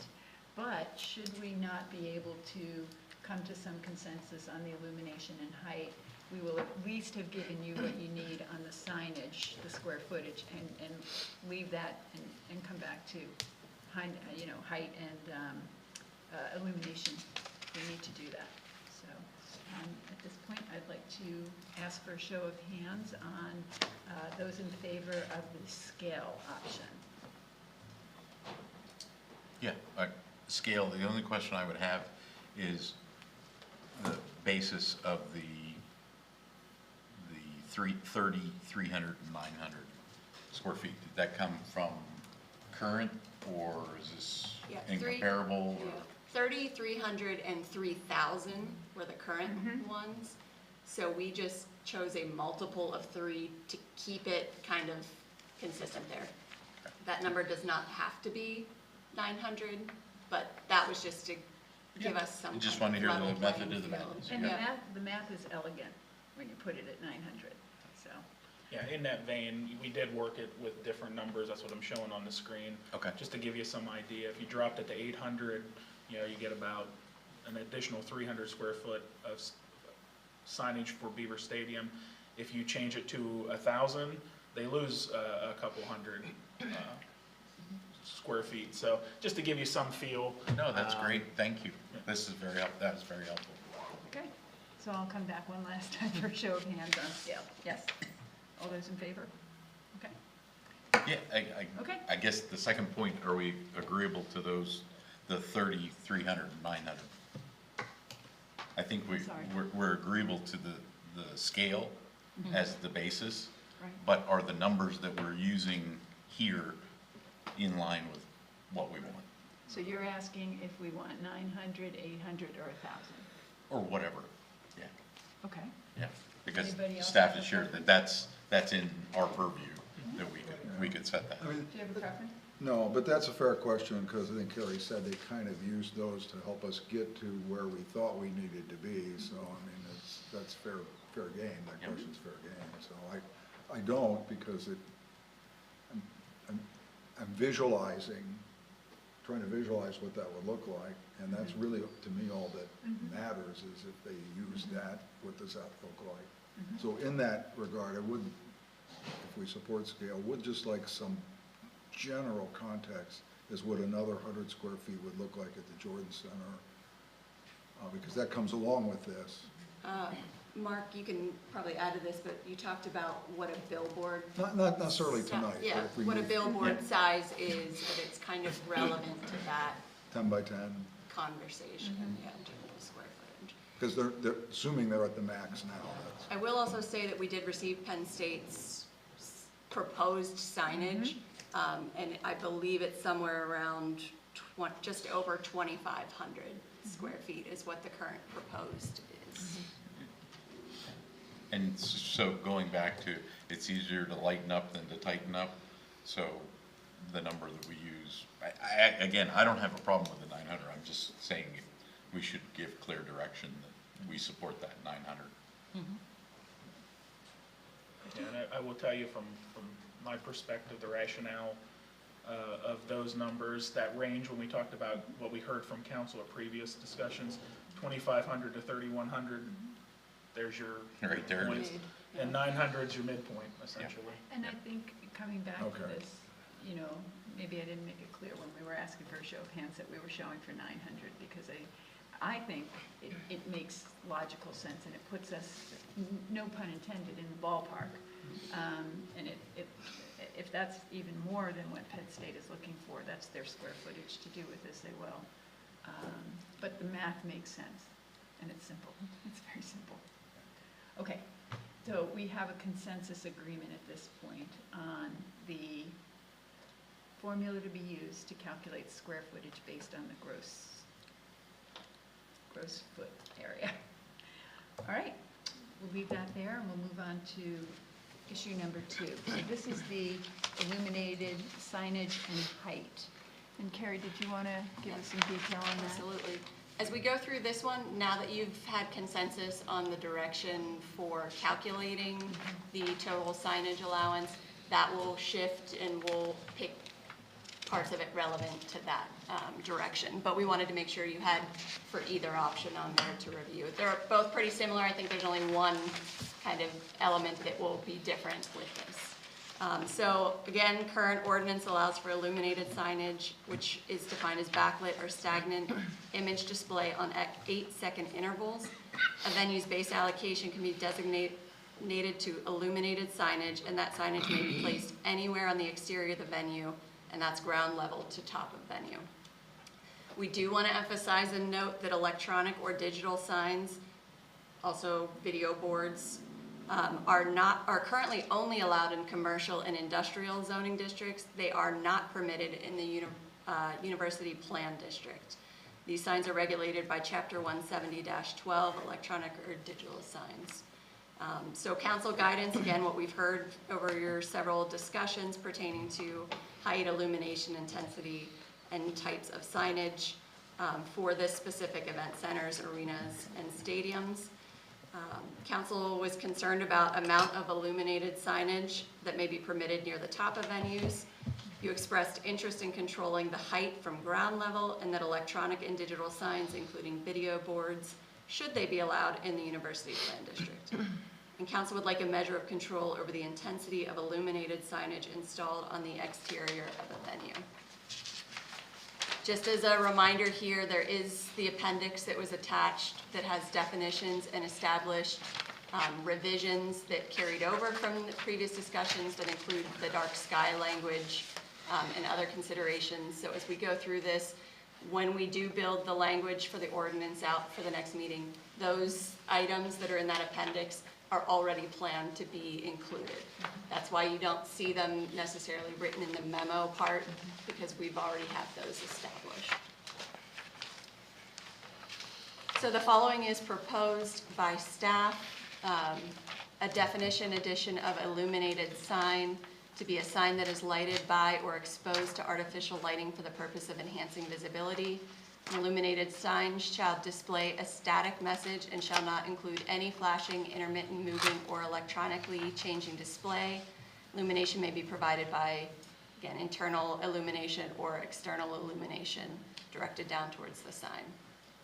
So we can skip the second bullet point there because that was relevant to proposal number 1, and look at the third bullet point, which is expanded signage allowance by scale. Illuminated signage located above 45 feet shall not exceed 30% of the venue's total signage allowance as calculated by gross floor allowance unless otherwise permitted by council. And Mike, if you don't mind putting up that image just for reference as we talk about the 45-foot line.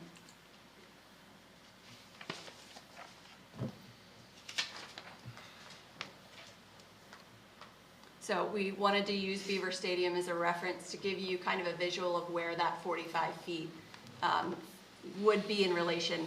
This is a general line, but we're pretty sure it's within a foot or two of where the actual 45 feet would be. So you can see it's kind of below or at that tier there. In Penn State signage proposal, they do have a video board listed on that at 25 feet.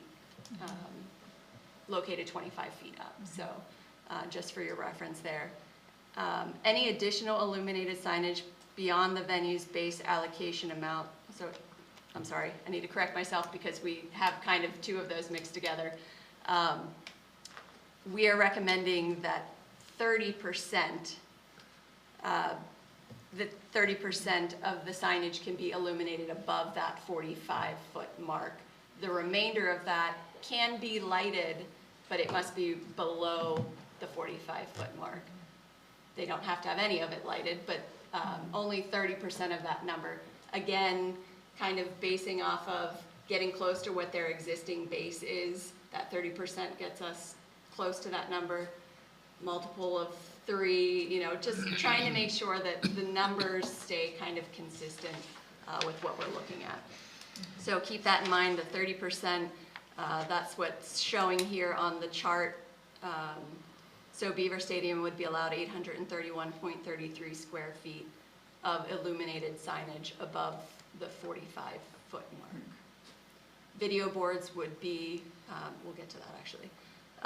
Illuminated signage may not exceed 5,000 nits during daylight hours and 500 nits during nighttime hours. That is consistent with our current ordinance. We added this, at the discretion, council may permit electronic and digital signs, including video boards, outside of commercial and industrial zoning districts. We added this at discretion, at council's discretion, instead of recommending that they're just a permitted use, so that still gives council the ability to gauge where it may be located on the building, if it's facing residential, any number of elements. So it still gives council ability to review those. So electronic and digital signs, including video boards, will count against venues' total signage allowance. The electronic and digital signs are not permitted above 45 feet from ground level unless otherwise permitted by council. And electronic and digital signs must adhere to all other regulations that are outlined in Chapter 170.12 that are not specified herein. So that is what staff is proposing that is associated with the scale approach. Okay, well, that was well explained, thank you. We'll get started back again with you, Eric. Yeah, I appreciate that. That was easy to understand. They are the Jordan Center, Pagula, and Medlar are not in College Township, commercial or industrial. They're not in zoning districts where these signs are currently allowed, correct? Right, none of these places that we're talking about are So this was- currently permitted to have video boards or electronic. This was Mark's reference to the marquee at Jordan Center as kind of a one-off Correct, deal. yeah. Okay. A grandfathered in. And, yeah, and so under this, they would be, those entities would be allowed this amount of digital signage also by the table, At council's right? discretion. No, the table is for illuminated. But they would now be allowed illuminated signs that they aren't allowed. They're allowed illuminated. So illuminated signs are allowed anywhere. Okay, then I'm, Digital or electronic signs. okay. Are currently Are restricted to currently, certain zoning yes. districts. Okay, then, never mind. The council discretion thing, at first I liked it, and then I'm kind of anxious to hear what others have to say, because it doesn't necessarily just apply to Beaver Stadium. It would apply to any place that wanted one, right? Yeah, so if a music performing arts venue opens up in the Dale Summit, they would qualify for this based off of You know, their square I footage. really like that concept. How can we make that happen? So all we gotta do is let them have a digital sign? Is that what it would take to get something like that there? It's on a list. But that was kind of the reference to being at council's discretion. So if you had something open up like that in the Dale Summit, and maybe it's facing residential on one side, at council's discretion, they could say, you can have it, but it can't be allowed on the side that is facing residential, or, you know, giving you those type of options where if you just permit it, you have no control then over its impact on neighboring. Okay, then I'm liking the discretion a little bit more now under that context. That's all I actually had. Tracy? I have nothing. Rich? Well, I'm glad we talked about the Brumbaugh Amphitheater out at Dale Summit. But, just similar kind of thing from the previous, you know, the discretionary things for council are the height and the percentage. Is that correct? Okay. Correct. So, I like the definitions. Definitions are always great. And then, so we're into the next, expanded signage allowance by scale and indicated above 45 feet shall not exceed 30% of the venue's total signage allowance. So does that conflict with any additional illuminated signage beyond the venue's base allocation? Yeah, that word, well, Yeah, it's worded a little weird in that sentence, and, I just offer that I'm for making it a percent of the total allowed, as opposed to, again, going back to the simple thing, rather than, okay, this much is, so then it's a percentage of that, which is a percentage of that, and all that kind of stuff. So I just offer that one. I read it to mean that. Did I misread that? I read it to mean what you just said. Yeah, well, in the upper, right by the bullet, it reads like that. But then the first bullet below the table of that throws back in the venue's base, it talks about the venue's base allocation as opposed to the total allocation. So I'm just trying to clarify that. yeah, I think what the intent of that statement was, anything additional beyond the venues, that 30% allocation cannot exceed 45 feet. So if Right. a venue came in and said, you know, if Beaver Stadium came in and said, hey, we want 1,000 square feet of illuminated signage, okay, 831 of that can go anywhere on the facility. The remainder has to be below the 45 feet. Right. and That base and it can allocation. be lit. I mean, it can be illuminated. Right, understood that this is, we're honing in on illuminated restrictions. And I think we said that last, we don't really care how much and where and all that, unless, except for when they cross over and they illuminate it and it's down the road and everything. So I'm just gonna offer, I don't think we need anything specific. All the calculations on the total signage allowance. And then the 45 feet, last meeting, we were talking 25 feet. And so I just referenced that. The 30%, appreciate giving us what that looks like and everything. And that's fine. The only thing other that I would look at, like, and this is a great picture to do this, is where's the 45 measured from? Ground level of the stadium. Ground Not level from the of- parking lot. It's- Oh, okay, Yes. all right. It's from the ground floor of the stadium. So it's actually the top of that retaining wall? Yes. Okay. And on the other three sides of the stadium, that is, Yeah, that's great. yeah. Yep. Okay, I just want to confirm, because since you brought this one up, you know, it could be interpreted differently. And so a definite, maybe in the definition, maybe we need to establish in the definition what that is, you know, Yeah, from the average average grade. median, and the average grade, median grade of the structure. Which is consistent with the rest of the sign ordinance. Okay. When I kind of did this, measured it out to try Right. and scale it, I gave it the benefit because That stadium does not drop right from the stadium to the ground. You have a 70, 100-foot wide, so their walk area before that wall, I consider that to be ground level and not after you go off the wall. Sure. Well, you can really get crazy and talk sea level and all this good kind of stuff, and I don't want to do that. I'm just offering that it is important to understand where our measurements start and everything. So again, I'd be curious to hear other thoughts on the 45 feet and the 30%. Go ahead. I'm glad you brought up the 25 feet.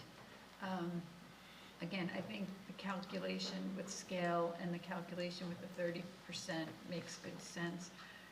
My concern is the height. It's 45 feet versus 25 feet, so thank you for bringing up the 25 feet again, Rich. My concern comes from illumination. I have a hard time picturing what are 5,000 nits versus 500 nits. We talked and learned a little bit more from Mr. Walker on the dark sky principles, and those will in more detail be in the illumination ordinance. They're not in here, but they include considerations like the blue light, which he told us is more harmful and is more likely to be lighting signs in event venues versus the orange light. And at 45 feet, this talks about, as far as I could tell, there could be illumination projected towards the sign, yeah, and then also illumination that's coming off, that's being emitted by the sign. And, you know, there is unlimited signage and illumination within the four walls of the stadium, which makes good sense, but the stadium has no roof. So should there be more illuminated signs placed inside the stadium, that will also emit more illumination. So again, my concern at 45 feet is how much light will be emitted and projected out from 45 feet versus 25 feet. 25 feet made sense to me. 45 feet, I'm concerned about light emission.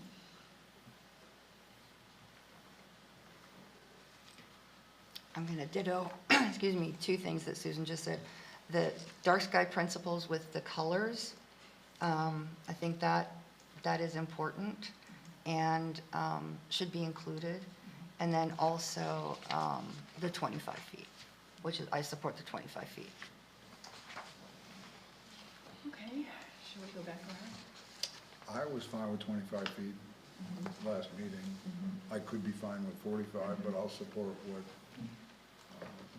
what the group decides on.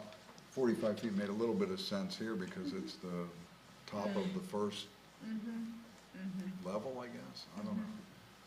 Aesthetically. Right, but I thought, I was fine with 25 last month when we talked, so. Thank you. Casey? I'm fine. I'm gonna go with the majority.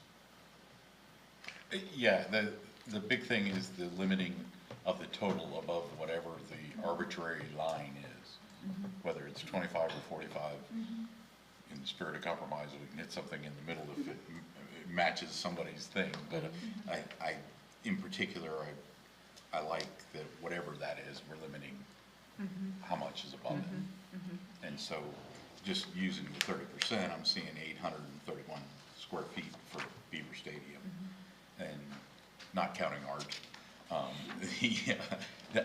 That seems reasonable for that size of structure. And we're not saying that 30% only goes to X. We're saying it goes where it goes above 25 feet. Right. But it keeps the 70% below 25 feet. And that's my concern about limiting light emissions that can be projected out. Yeah, like I said, where the arbitrary line is, Yeah. 25 or 45, I don't have, for a structure that big, No. 20 feet, you're gonna be hard pressed to see it. And I think, Carrie, you brought up the point that Penn State shared the sign plan and that the video board that would be placed as part of the signage, the proposed signage, is at 25 feet. So that seems to meet the need there as well. Mike, are you able to pull that I up? will say that bottom. Well, that's what I was just gonna ask for clarification. Yeah. Yeah.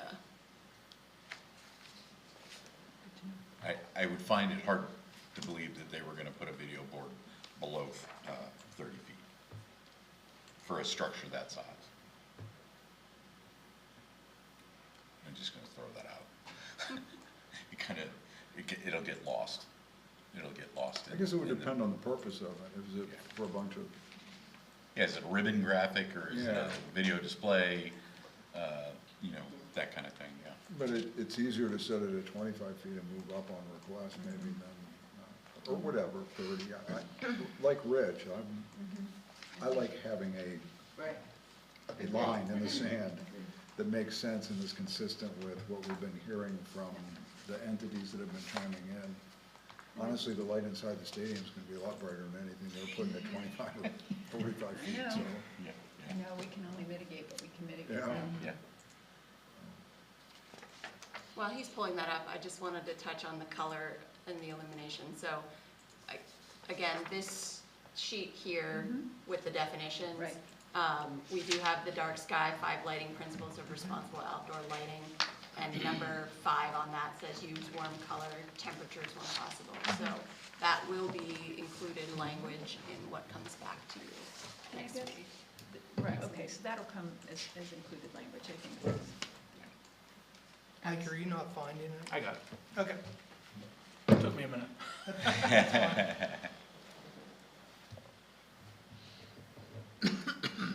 So that's on the Porter Road side. Yeah.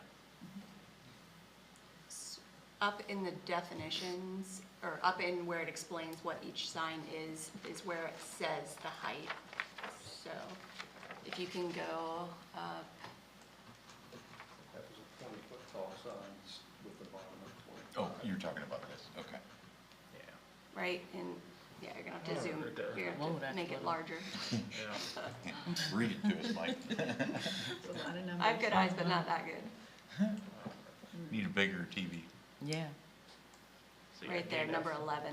Yeah, it's a maximum installed height, 25 feet above adjacent walking surface is what they're showing for the video board. And So the that's- adjacent walking is at ground level, as median ground level or whatever. Okay.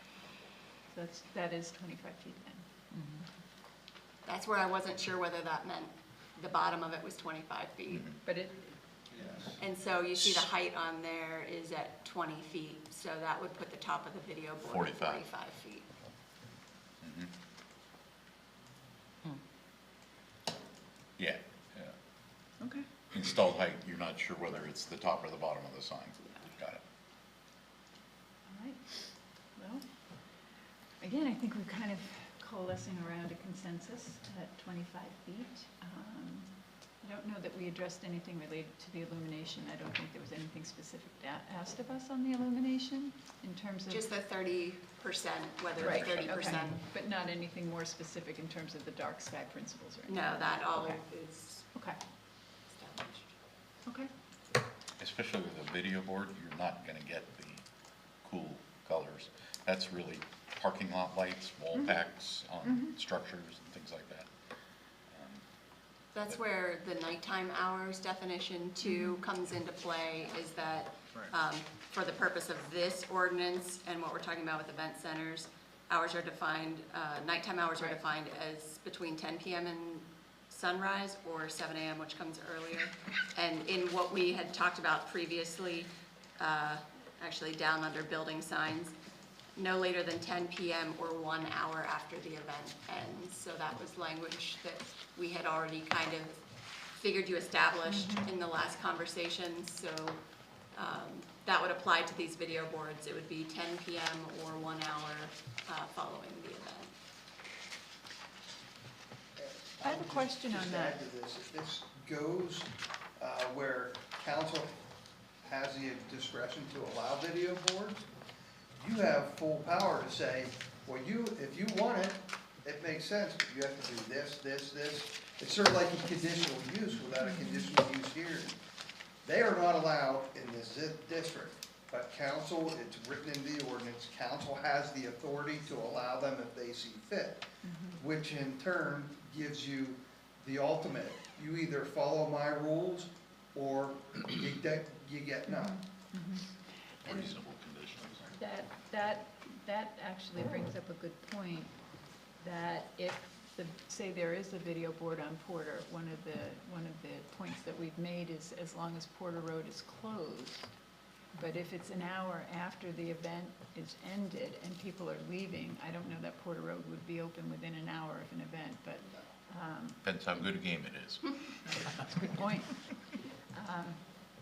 Well, and I think in order to move this forward, it's important that we've answered the questions you've asked of us tonight. You'll bring back the proposed ordinance language, and we may have discussions around some of these amended definitions, and we can finesse that, I think, at the next meeting.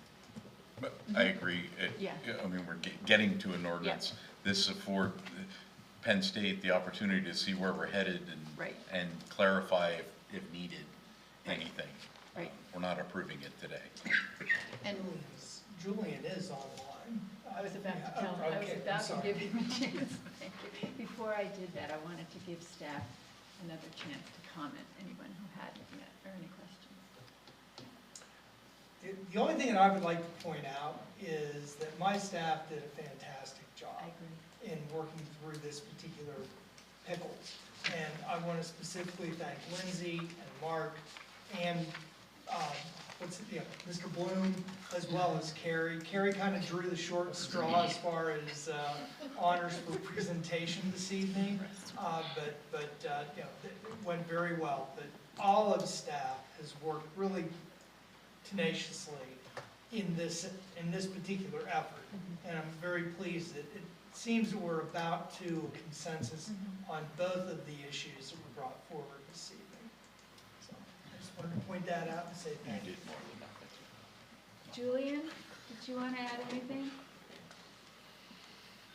No, just to echo what Adam said, I really appreciate everybody's efforts on this. I know it's a heavy lift, kind of starting from what we did from just that initial letter asking, for expanded signage and where we are now.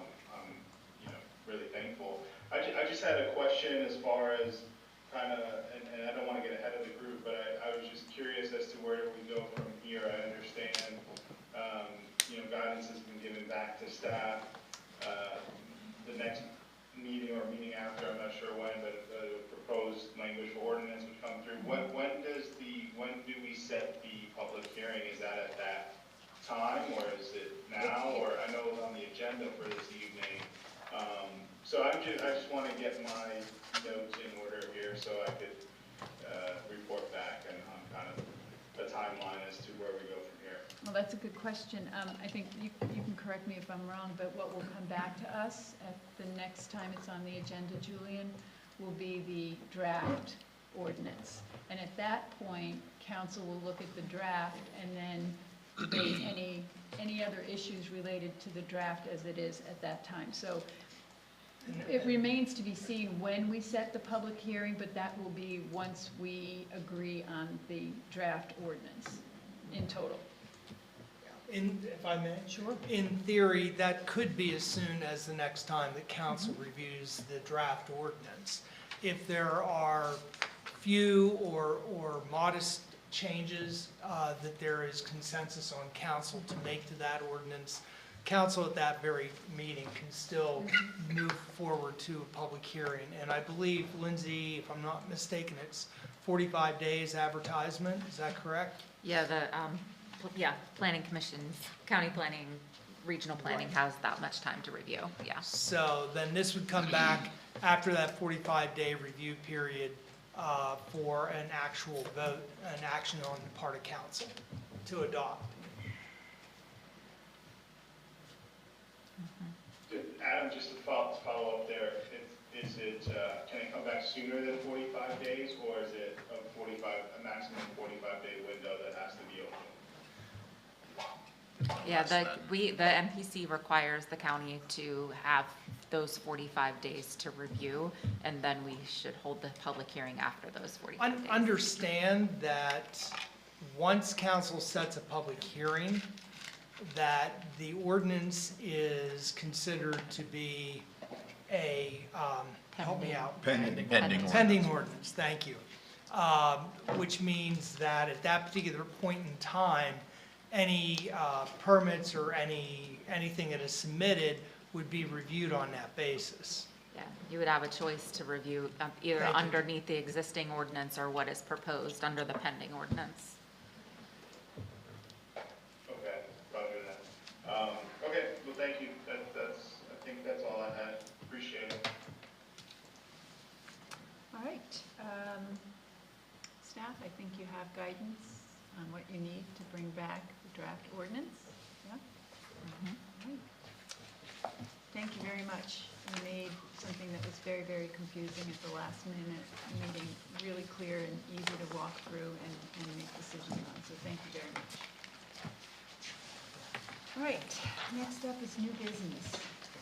NB1 are the proposed 2026 PSATS resolution. Adam will give us an overview. I am your voting delegate, so if there's anything outside of the guidance Adam will share with us, I'm happy to take that back. And in past years, I've reviewed the proposed ordinances presented by the PSATS Resolution Committee for council, and on several occasions, there were significant issues that I thought that our council would have with the proposed recommendations that came out of that particular committee. This year, in reviewing it, I really did not see anything that stood out. That said, I will remind you that I don't necessarily agree with the positions that are identified by the resolutions committee, but none of the specific resolutions that are going to be considered by the entirety of the conference really are directly related to the things that we're engaged in at the moment. And thus, I have no significant comments to offer back to council relative to these. Myself. Anyone else? Okay. I don't even think this was an action item, so you've given me guidance. Do what you will. Do what you will, put my little sign. Yes, no, yes, no. Okay, OB2, I'm sorry, we're in new business. NB2, the master list for rights-of-way, land development, and Amy, you're going to give us an update on this, and as I understand it, this is a list that's already been vetted and prepared for us by the arborists? Yes. Okay. Yes. So the township does have a master tree list, they'll call it, that was adopted back in 2006 and amended in 2018. It really was the State College Borough list that Alan Sam created years and years and years ago. It was intended for street tree use, but again, it was used many places, and it also got to the point where it was being used for also land development. So when a land development plan came in, a lot of times the engineers were kind of given that list and told to use it, which is fine, but a lot of the trees were geared more towards a street tree and, you know, being able to survive the harshness of the cartway than it was maybe the ornamentals or the, you know, stormwater, ones that would help out with stormwater and things like that. So that being said, it wasn't too long ago. Well, first of all, we all have our own lists. You know, we kind of used the State College Borough one, but you know, Ferguson had one, you know, Patton had one, et cetera, et cetera. So some of the developers and engineers had kind of asked, why can't there be a regional one? We have a regional area. Why can't we have a kind of standardized list across the board? So we did, staff, the townships and the borough did get together starting in June of 2023 to see if we could start working on what would become a list. And of course, as you know, the list used to contain invasives and things like that. So we were trying to clean it up as well. There was lots of different reasons why we were doing this. Of course, Ferguson and the borough have, you know, certified arborists, so they have the knowledge. The rest of us were just along for the ride. But it took us a little while to get through it. Shane Adams of our office was very instrumental in helping put together the table format that you see here. It went back and forth in the committee several times, and then once we felt we had something that was presentable, we all agreed to take it to our respective boards. Some of the townships and municipalities have a tree commission, so that was vetted through them. Others who do not, obviously, we're just, gonna see it like you are tonight. The tree list itself does actually have differentiating lists between that which would be street trees and that which would be appropriate for a land development. So it gives a little bit of guidance that way as well. So that being said, we started, when we did this, I guess the best way to say it is, we were hoping that we all would collectively have the same list. We understand that each municipality might have a few tweaks that they would like to see, and that's well good. At least it's more of a consistent product that could be used across the board. So if council likes what they see, we will eventually ask for you to adopt it, and then we would have to bring back ordinance change, because our ordinance does reference that master tree list in chapter 180, section 23.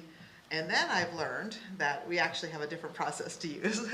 So we jumped over to the zoning side of things, and I guess, or the planning side of things, and it has to be remanded to the MPC, or to the planning commission, if I understand the process. Just like the zoning ordinance amendment, so it'll go, the subdivision and land development ordinance requires planning commission review too when there's any amendments made. So yeah, I did not realize that when I put my memo together. So that being said, that's another step, but we lost him, okay. So yeah, I actually had asked Lance King, we contract with the borough for their arborist services, and if you had any specific questions, I was gonna toss them over to him, because he's certainly the expert of it. At this point, because it does have to be remanded down, if you have any questions, we'll take it on and get it, get those off to him, but at this point, I'll just see if you have any questions that I can answer. Okay, thank you. Okay. Thanks for the explanation and the update. It all goes back to the code.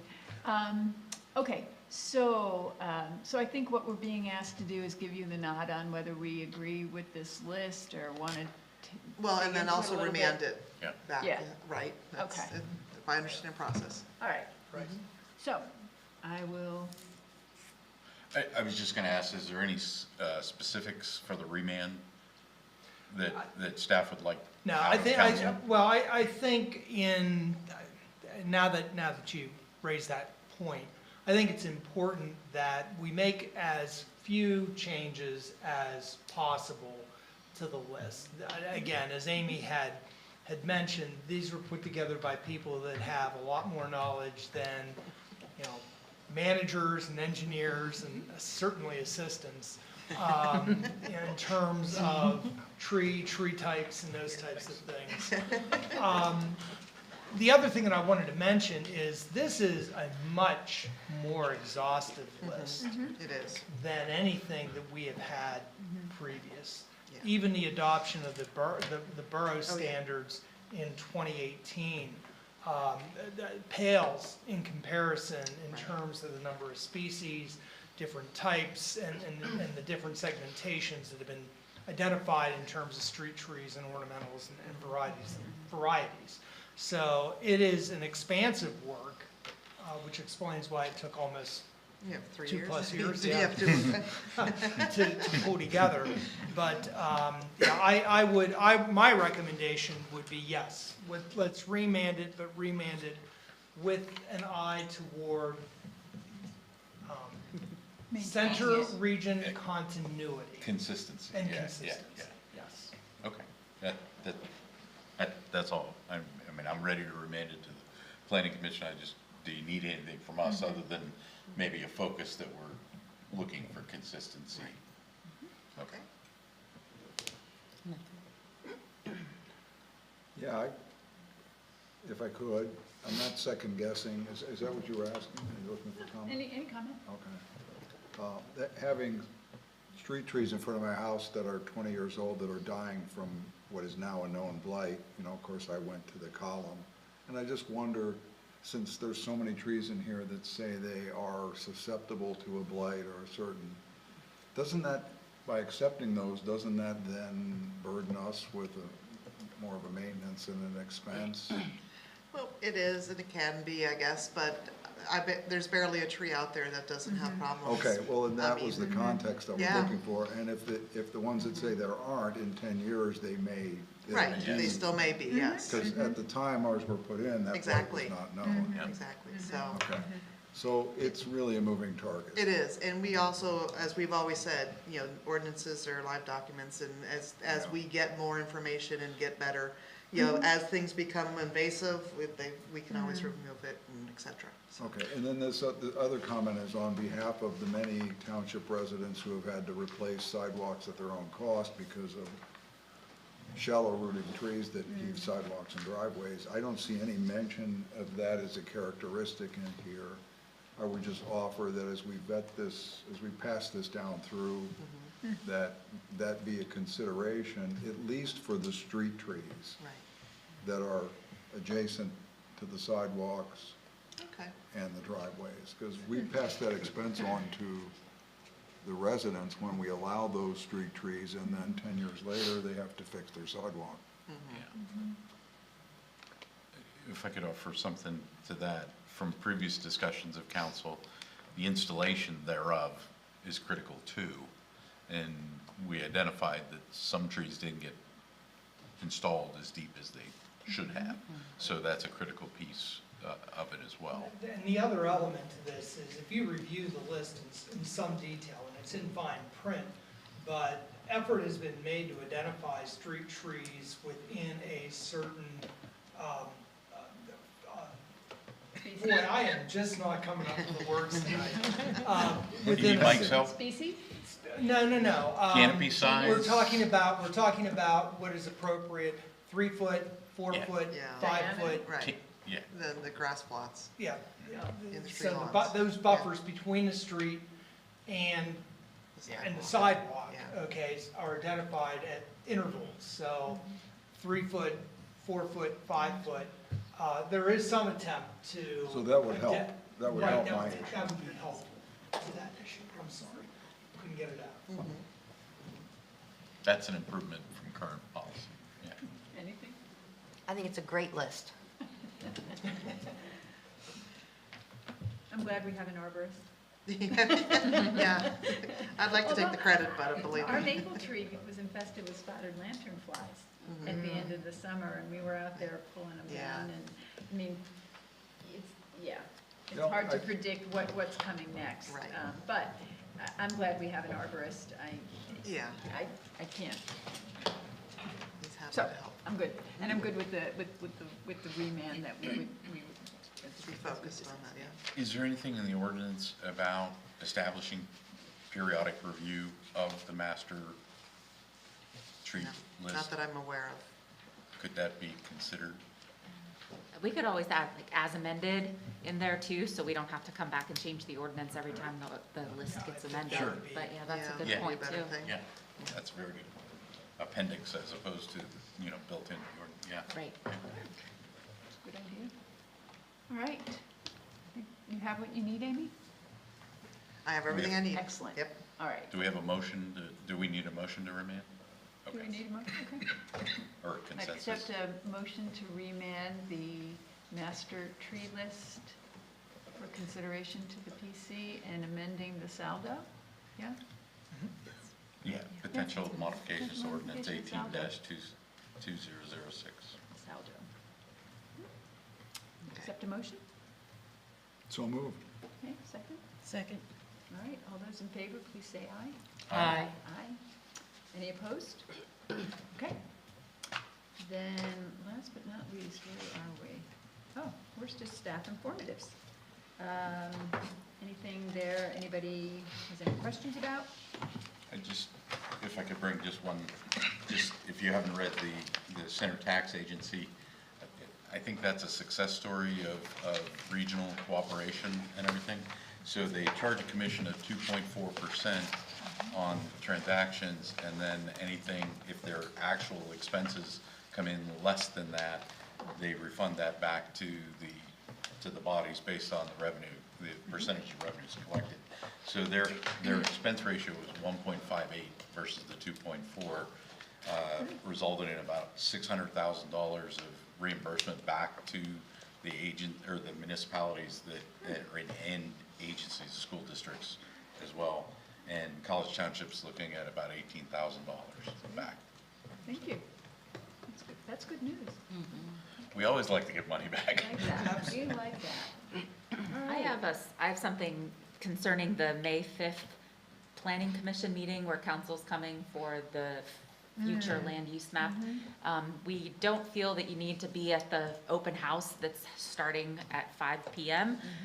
But the regional planners asked if you could come a little before your meeting starting, the meeting starting at 7, just to kind of get an idea of what the open house was all about and kind of, you know, they're gonna have the big goals and the big ideas out, so, and stickers, so you can kind of, you know, give your input as well as see what happened.